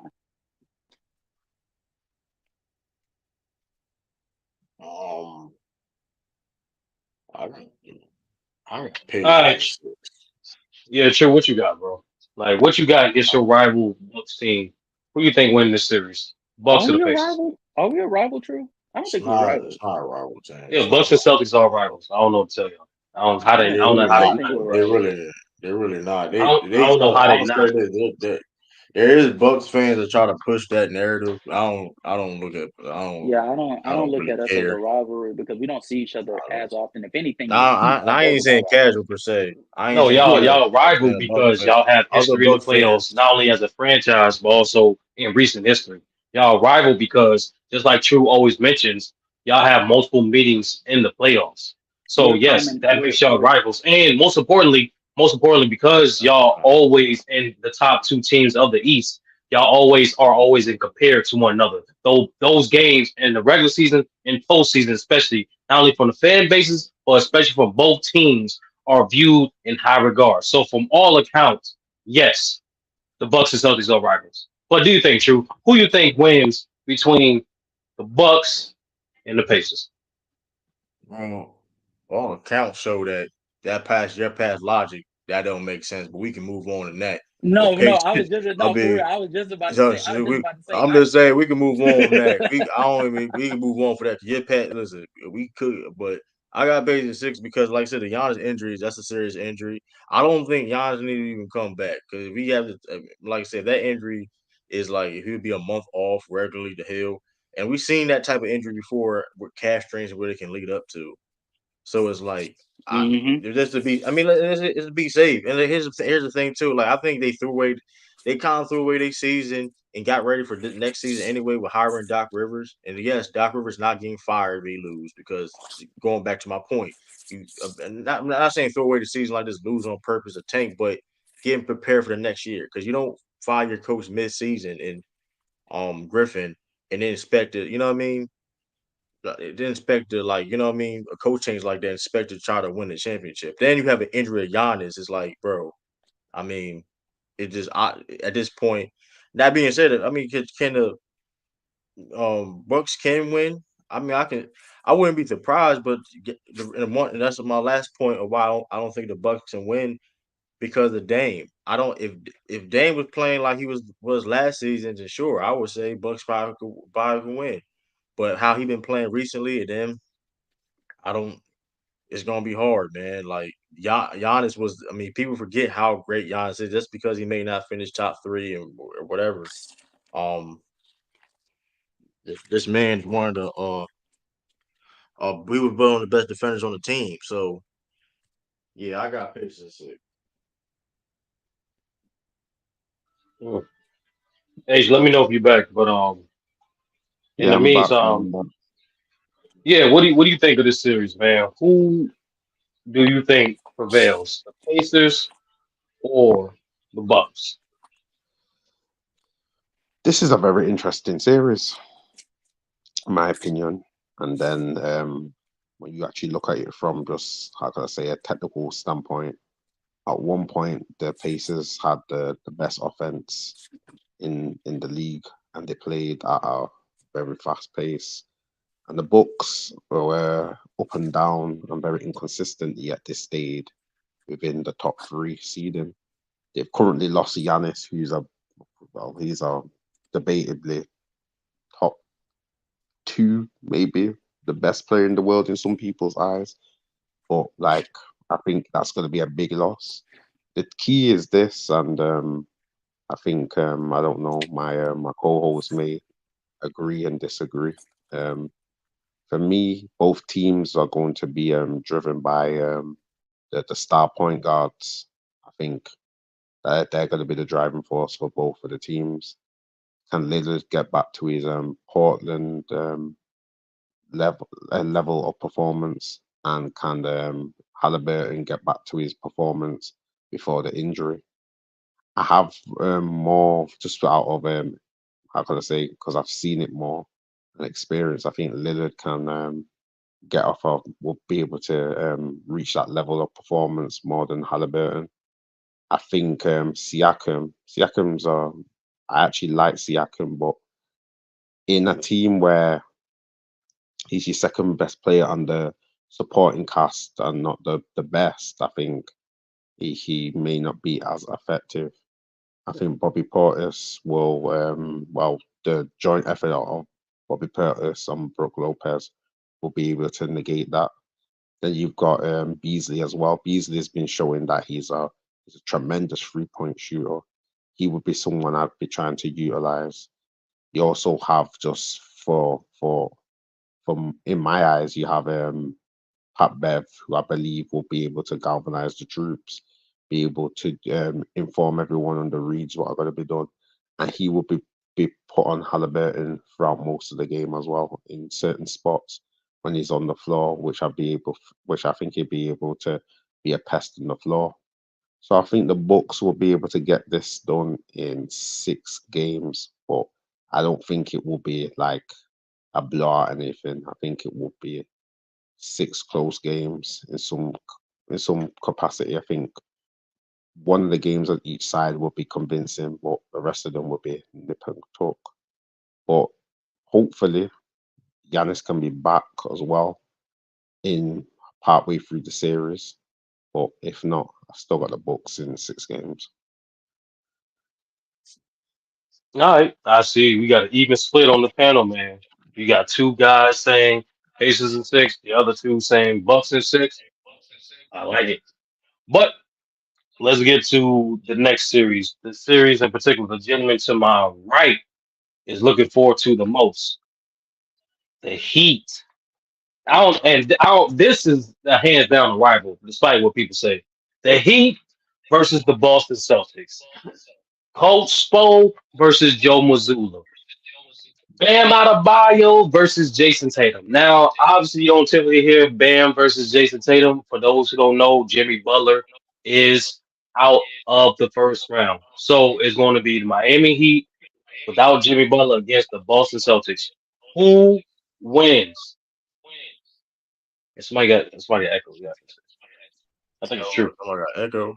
Yeah, true. You I can got have it, echo. bro. Yeah, brother. But nevertheless, as soon as you fix that, true. As soon as you'll get back here, we're going to have him start. But matter of fact, nah, casual. Celtics. Who wins? Celtics. Now that's better. Yeah, that's better. But true, who wins this series? Boston and Miami. How many games? It's 4 or 5 games, man. I mean, it is what it is. Jimmy Butler's out 4 or 5 games. It's just simple. The Celtics got the more firepower. Even before Jimmy got hurt, Celtics gave mismatch problems against the Heat all year. Especially when it comes to that zone defense. Miami like to play in that zone, and the Celtics this year, um, was killing a lot of zone defenses when it comes to their perimeter shooting and spacing. So yeah, I mean, it's Celtics. And plus, like I said too, plus adding the fact that Jimmy Butler's hurt. I mean, Celtics are the best home team in the league. They only lost 4 home games this year. So fact that Miami Heat is down, not just Jimmy Butler, but I think with Terry Rozier out too for game 1, if I'm not mistaken. If he's still out game, I mean that's a lot right there. And the question is, can Tyler Hero can he perform? Can he perform that in the playoff? That's going to be the question. So the last time we seen him really constantly perform really like that was in the bubble, and that was no crowd, no fans or nothing, just empty arenas. Since then, I don't know. So we'll see. I mean, but it's easily Celtics in 4 or 5. It ain't no. It's really ain't no different than that. I'm being honest with you, Drew. If the Celtics can allow this shit to go more than 5 games, they should be ashamed of themselves. I'm being honest with you, Drew. Well, we obviously gonna have this sentiment later on, but nevertheless, um, like the Celtics should dominate this series in particular. Like I'm giving the Celtics at 5 only out of respect for Spo and on a potential game that I can see the Celtics not probably shooting that well from 3, but outside of that, yeah, this is gonna be a mollywopper. Yep. They're gonna get the hello. Hi guys. What's up, Yo. I'm here to talk about how the Heat are gonna get absolutely destroyed in 4. Right? We're all in context of that, yes? Yeah, please. Yeah, pretty much. Speak on that. Yeah, please speak on Oh. that. I think we all agree though. Why speak on the fact that the Celtics are probably one of the best 3-point shooting teams in the league, and they do it on probably the highest volumes. Yeah, I'm pretty sure they take the most threes out of every team, and they're like one of the That's best a fact. Yes, they percentages. take 43 threes a game, and they shoot at a 39% clip, which is second Yeah, in the NBA. Allegedly. exactly. Allegedly. And then allegedly, all right, bro. And then even if you want to say, for example, Celtics, that okay, they're getting very streaky, or you can probably take that away from them to running them off the line. Oh, now they can just flash. What's called now? Porzingis can just flash to the post, and now you have one of the best, one of the most efficient score types of score that you can do. One of the most efficient play that you can do in the game, which is a Porzingis post up. He just gets a mismatch and then he shoots over them or posts up and get closer to the rim and does a hook, and you can't stop it. Pretty sure he's the most efficient. That's the most efficient play in the game right now. So they have ways to break that ability. Is it more right efficient now, than a Jokic?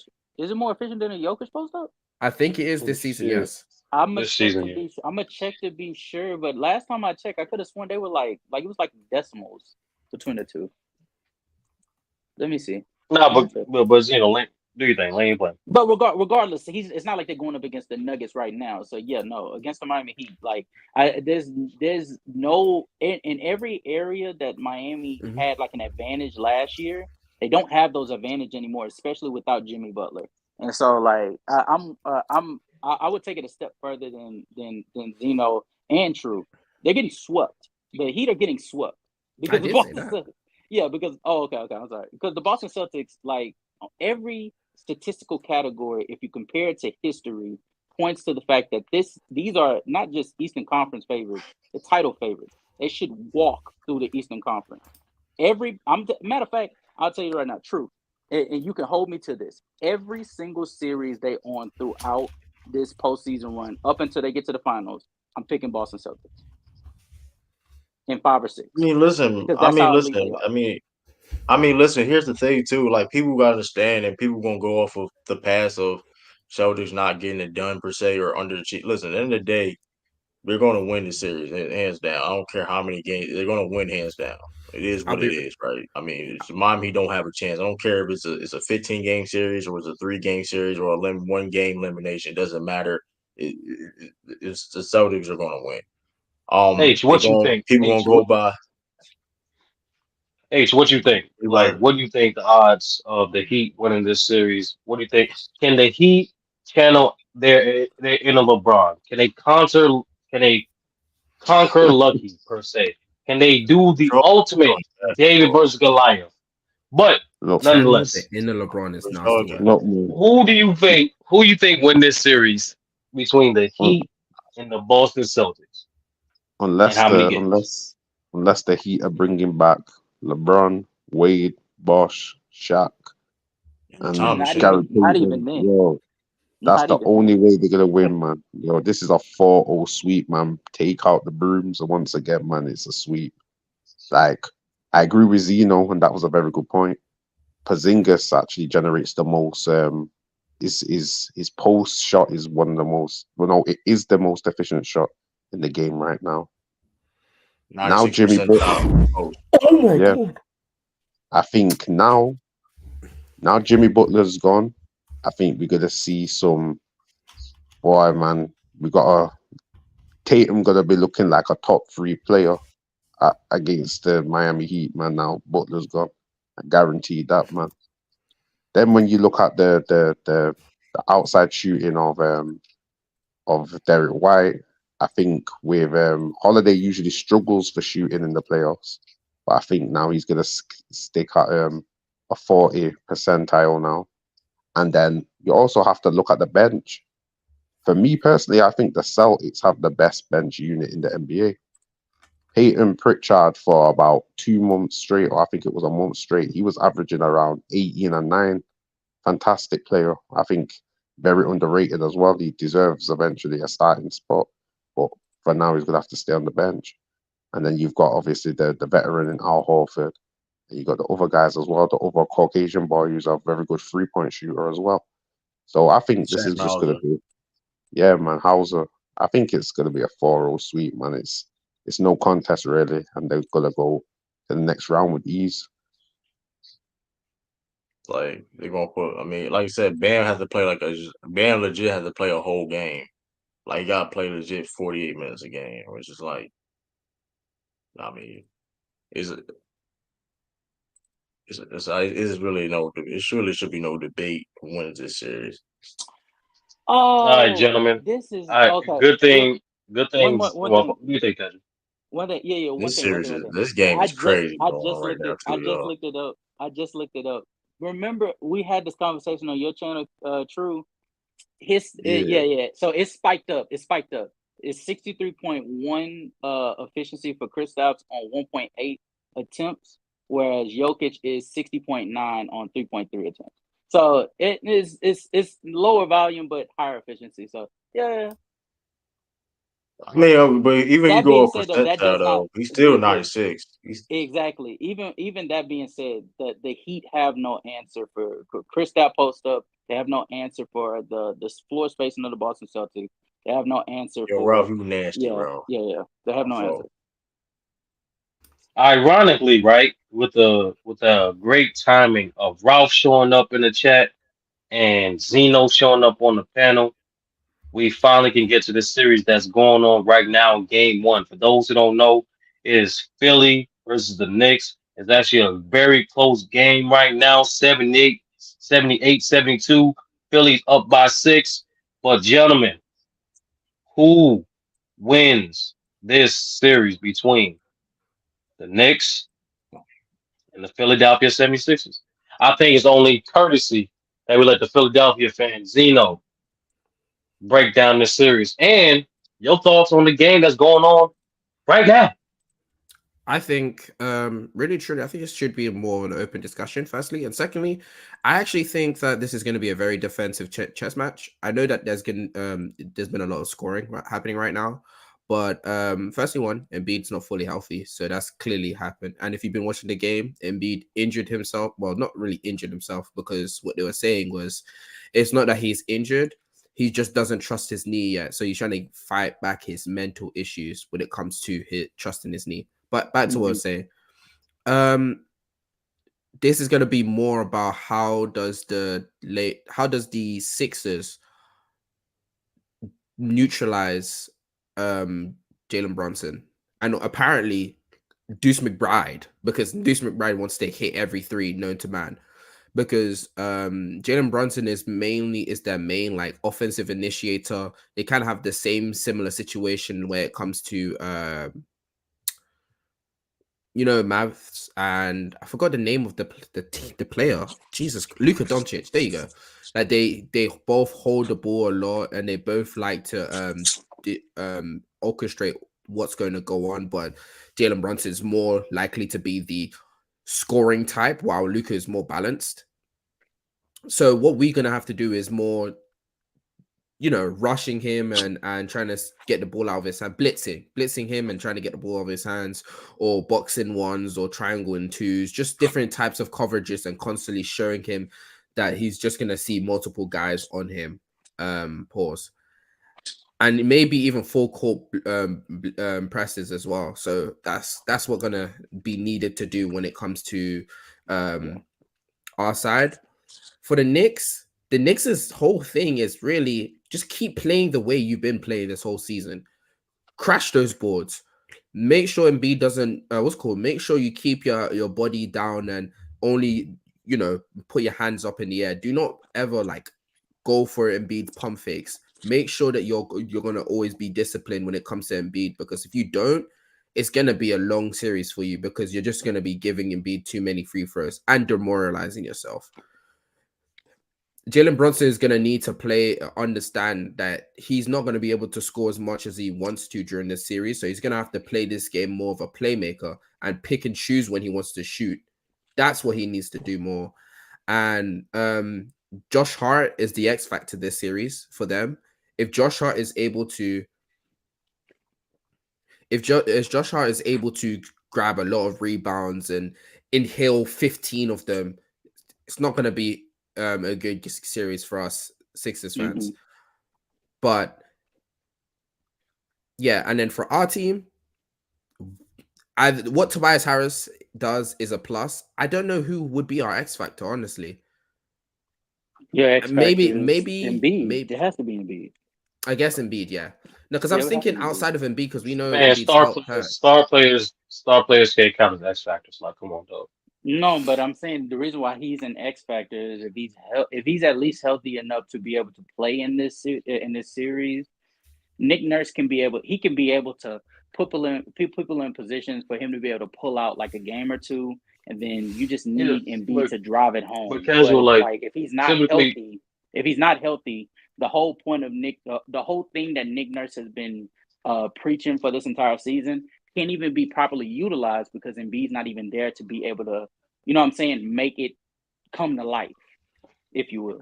Yeah, but casual, like that's the reason why I'm saying from a consistent standpoint, most people say X factor, they don't regard the best player because everyone knows regardless who the best player is, your team's going to is going to depend on your best player being consistent and obviously your the offense being optimized, your best players available and executed. That's why when people say X factor, it's more so outside of those guys. And in my opinion, the X factor for Philly is actually Tobias Harris. That's And what I in was my thinking opinion, too. Tobias Harris. Shout out to Ralph. Like it's weird. I'm not gonna lie. Tobias Harris is weird from this standpoint, right? Like he's not asked to do much, but Boy, he's can't do that. consistent.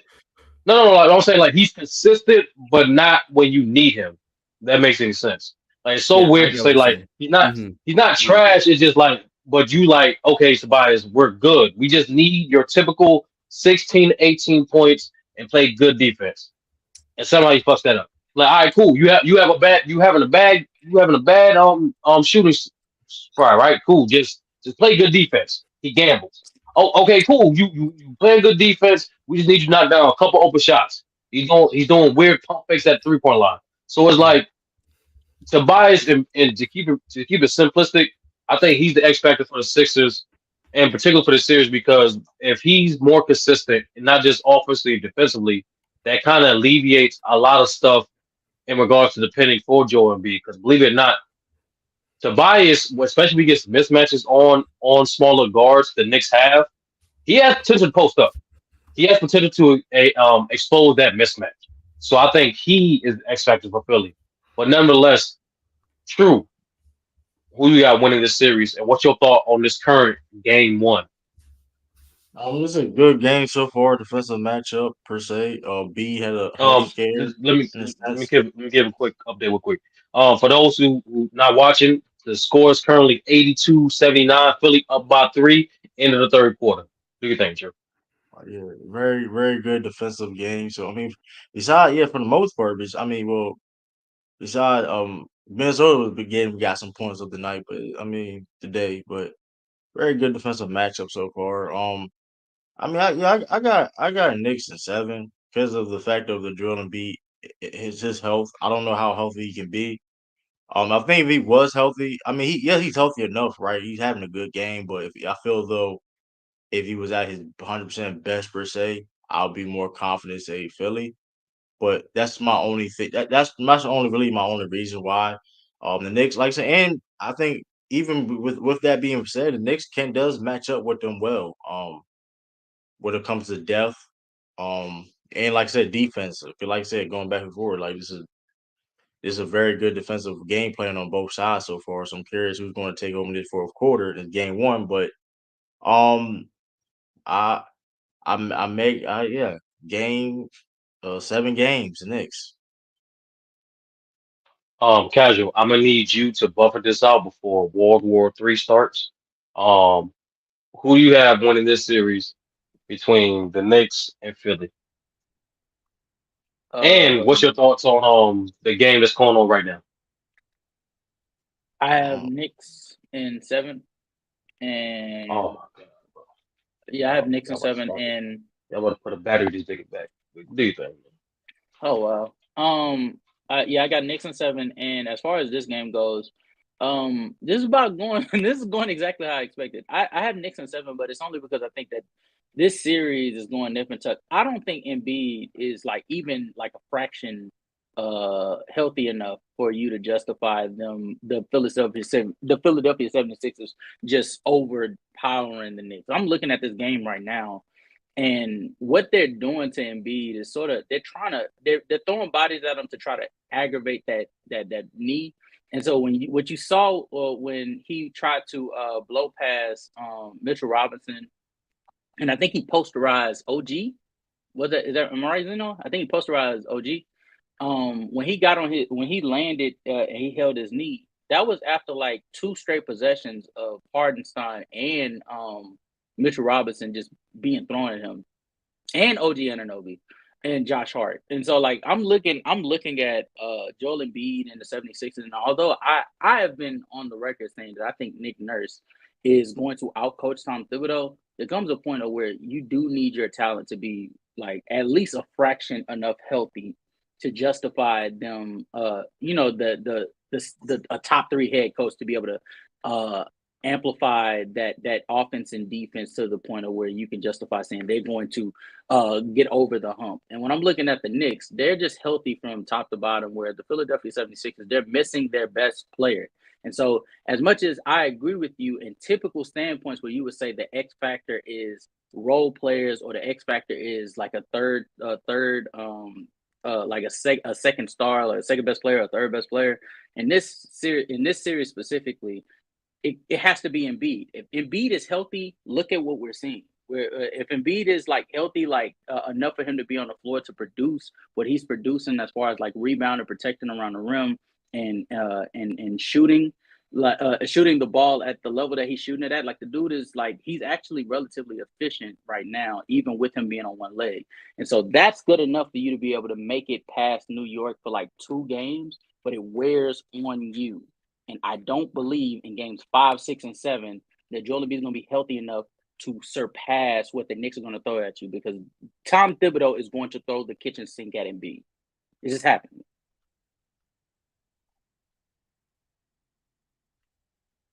That's a very interesting take. I'm not mad at Tobias Harris being your X factor though, because I'm looking at him right now, and even with them having this 3-point lead, they should have a larger lead if Tobias Harris is just like a fraction more efficient on the offensive end. But he is scratching the boards, so there's that. All right, that's a very good take by Gryffindor's own Casual. We always appreciate his analysis and spirit. Um, no one embodies the Gryffindor spirit better than Casual. But nonetheless, before we get to one of our special guests of the evening, this episode was brought to you by one of our favorite restaurants out there. Truly King is very familiar with this restaurant right here. One of our dining favorites. Come on down to this spot, especially if this game come down. A lot of people know if this game come down, this Knicks versus Phillies game right now, they come down within the single digits, less than 5 points, you get a free dinner special at this specific restaurant.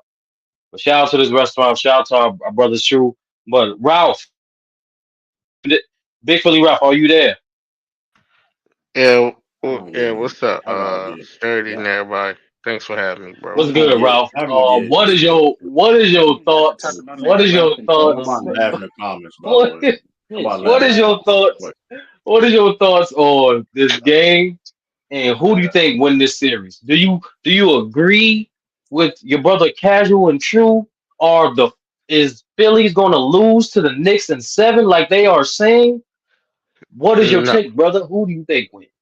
no, I got the Sixers either in 4 or 5, bro. It's easy and simple, bro. Do y'all see how Mm, horrible Jalen Bronson is getting to the rack and shooting, bro? absolutely. The Do, Knicks is you- up do, by you- the do, way you- right now too, bro. huh? The Knicks is up by the way too, by 2 points. They're up by 2 points, bro, because of lucky tipbacks, bro. Stop it. Come Anyway, on, bro. You was but Maxi is him. And it's funny how they talk about stopping Bronson, but they cannot stop Maxi. And they don't have that also that bruh, y'all talking about healthy? No, casual. They're not healthy either. They're missing Julius Randle, and also Mitchell Robinson is That's a still not positive. 100% either. That's That's a fine. positive. That's a But positive. he's not on the court. But he's not on the We court gotta hindering. come on, Mitchell y'all. Robinson is on the court. Y'all gotta let our guest cook, man. This is first take of the evening, brothers. Mitchell Relax. Robinson Do your is on thing, the bro. court, sir. He's the one that's We just getting the had tip Zeno. back. Maybe I'll go James. What are we talking about here? Josh Hart is not the X factor either. The two X factors to me is Nicholas Batum. Actually, it's three. It's Nicholas Batum, Kyle Lowry with the great defense. He's playing on Jalen Brunson.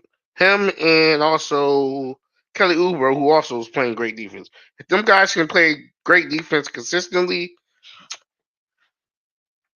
excuse me, and Maxi can consistently get to the line, this is easy 4 or 5 games, bro. Nothing more, nothing less, bro. Y'all need to stop glazing these Knicks. Jalen Ralph, Brunson, I'm not even mad if you got 76ers, and if you have the 76ers winning, that's I'm fine. But mad at this shit. 4 or 5 is crazy. That is absurd. what do you That's mean, hard to bro? argue. It's look That's how hard to argue. sloppy that the Knicks are playing, bro. And you think the 76ers are being like playing world beating basketball? Like, what are we talking about? Maxi is, and the team is playing world beating defense. Maxi is to be honest with you, Maxi is playing well, but he's playing the same level as Jalen Brunson right now. No, Like, he's not. He's extra efficient tonight. Stop lying, bro. No, this man what? is. Okay, what do you mean? What? Yeah, you're lying. You're lying. Do you want to know the scoreboard? I mean, do you want to? Yeah, he has 20. He has. You didn't care, Larry. You didn't care earlier. He has 24 points. He has 20. He has 24 points on 22 attempts. So it takes him 22 shots to get to 24. And McBride balling too, by the way, too. McBride got 18. He's 10 for 22. Yes, it took him 22 shots to get 24 points. And you're telling me he's 45%, while Jalen Brunson is 29%, sir. Stop it. Most of his stuff come from free throw line. Nobody's saying that Jalen Brunson is being like efficient tonight, bro. So don't put it on the same level when he's easily getting to the cup. Tyrese Maxey is playing at the same level as Jalen Brunson. No, he's not. He's easily getting to the cup while the Sixers are making it harder for Jalen Brunson to do what he do best, and that's get to the cup. Jalen Brunson is. Oh, you true. I just want to say this. Jalen Brunson is having a far. I'm sorry.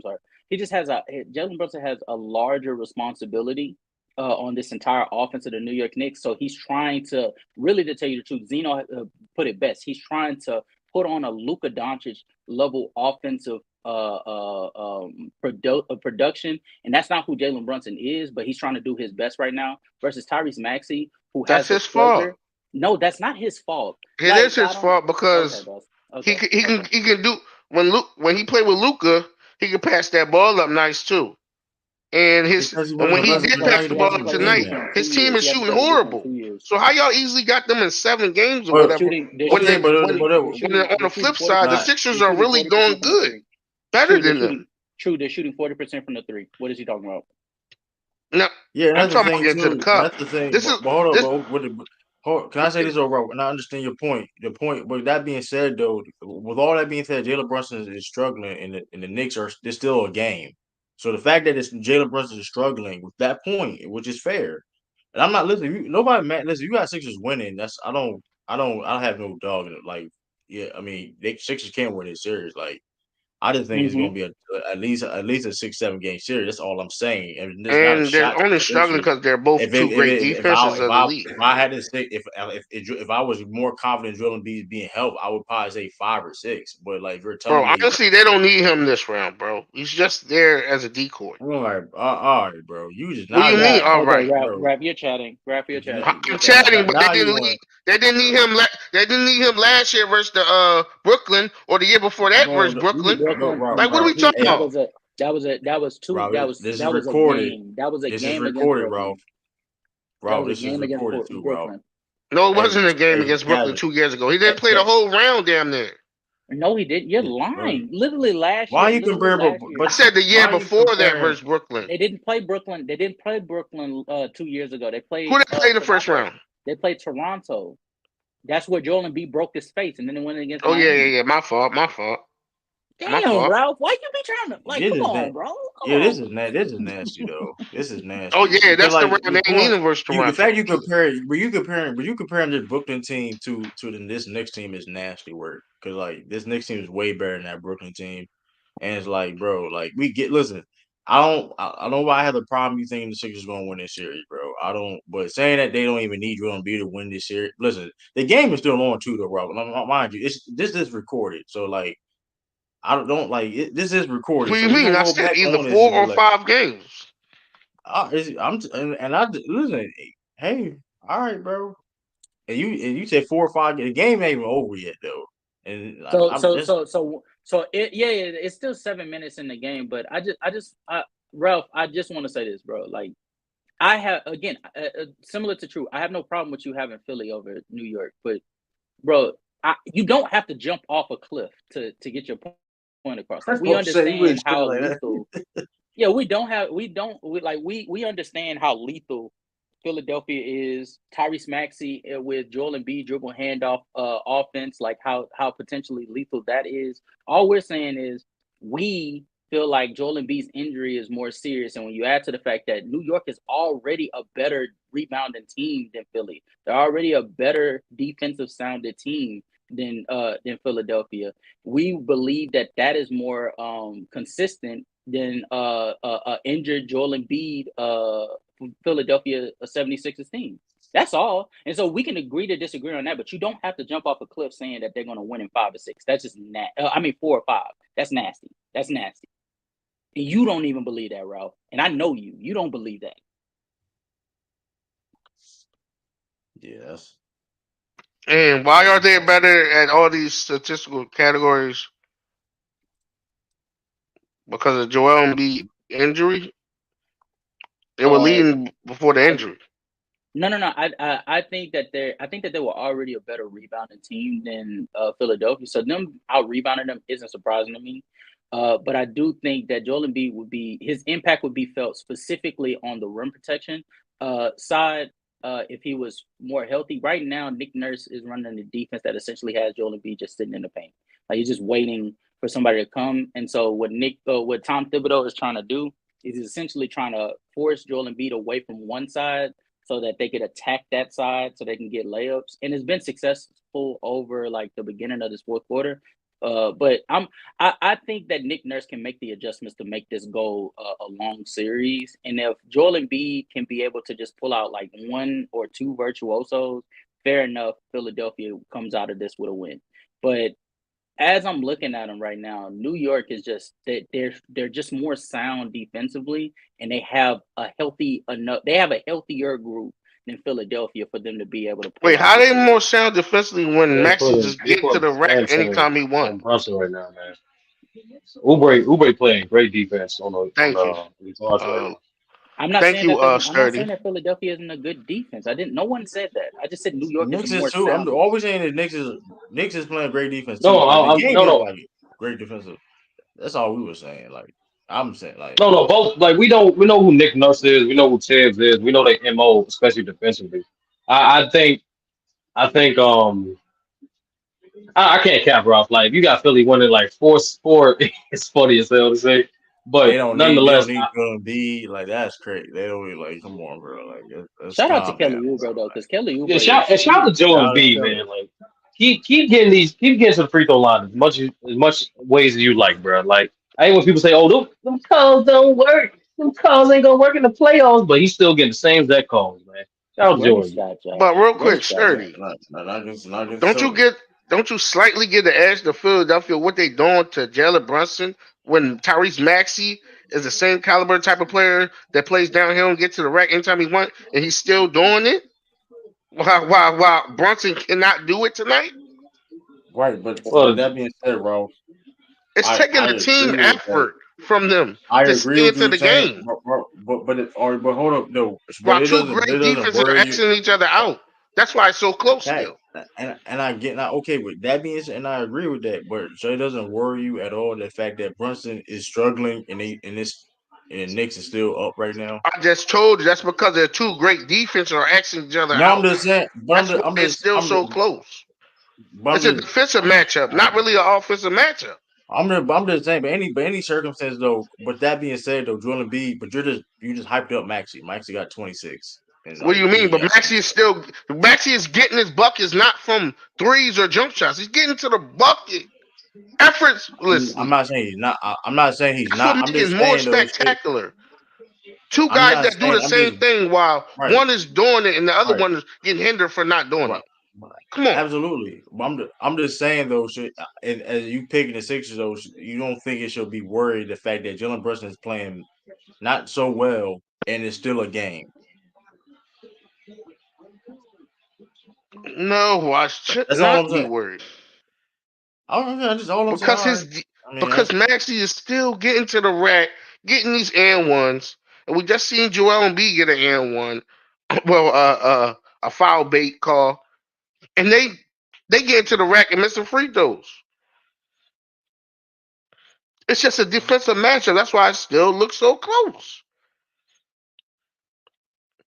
1 second star is outshining the star of the team, bro.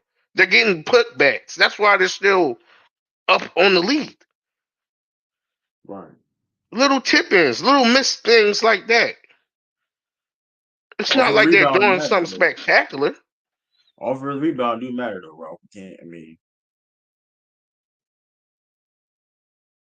Okay, but they're just throwing they're throwing guys. And what happened to all of this that y'all said yesterday? This OG can stop Maxi and all these guys. They ain't doing nothing to Maxi, bro. They can't even put a finger on nail on it. but While you just these admit. guys are Listen, it's while the guys I told you, the right. the Kyle Lowrys and the Oubres are doing what they're doing that I told y'all that they was gonna do to your guy Bronson. So that being Whoever said, told you that that y'all wasn't losing true. a game. And with Whoever told that you that being whoever said, told though, you that right? that But wasn't true. the point is though, right? And cool. I thought LG. I mean, it's only one game, right? We'll see. Maxi You didn't say keep this. playing You like didn't say that, did you? say exactly what He though. did. Like I don't He understand. did. Say exactly what. Say exactly That what. he I said didn't say anything that about stopping he said nobody. yeah That he should said that come he's on. saying that I you ain't even said gonna that bring I it OG up was say because it's gonna this ain't slow even him the down. same I say it's platform. slow. I say so. I say he's gonna slow it down. So if I'm wrong for saying that OG can slow Maxie down, then okay, that's a bad take. Yeah, you But said Josh and all them guys was gonna slow him down. I didn't It's say gonna okay. make it Josh more Hart at difficult all. for him. I did But not to a say anything certain about Josh to a Hart at all. certain to a I did certain never say extent, anything about Josh Hart at all. I said OG. if he said that OG was gonna Right. slow Tyrese Maxey down, to a certain extent, you could say he has. But I mean, if you say How that he's when he get into stopping, the rack effortlessly? And I didn't say anything it's about not Josh. Only thing I said about effortlessly. This Josh dude just Hart. Not scored Only like thing. three effortlessly. layups back Hold to on. back to back. The only thing I That's said not about true. Josh Hart is his rebounding. The only thing I said about Josh Hart is his You just rebounding said that wasn't ability. true. Wow. I said that wasn't true. Tyrese Maxey made a layup off of a Kelly Oubre assist. He's a Everything minus else has one been right now. Yo, Trill, check private chat. Everything else has been Joel Embiid. All right. That's We should, crazy, yo. No, it was not just I'm talking about yeah. So in that third are we missing quarter. a team? Hey. Um. True, you ready? Yeah. Though. I mean, it's. Yeah. That's about we talk about every team though, right? Yeah, we talked about. Well, we haven't talked about the Lakers and. Oh no, we did talk about the Lakers and We did. We Denver. talk about every team. Yeah, We talk about every team, we right? talked about So everything. yeah. I mean, this was a long stream. I mean, but it ain't that bad. Listen, it's the second episode, but it is Yeah. what it is. Got a lot to cover. But appreciate you everybody from tuning in though. Keep hitting that like button. Subscribe if you ain't subscribed already. Hit that like button. We here every Saturday, y'all. Shout out to Rob for being a guest.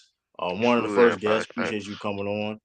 I mean, shout out to Sturdy, Young Africa, rebranding. Prayers up to Mariah. Um, your prayers up to her. Um, yeah, I mean, it's been a great show. Shout out to Casual H. It's your boy True. CrossOVer. We out. Back next We Saturday. out. Salute. Peace.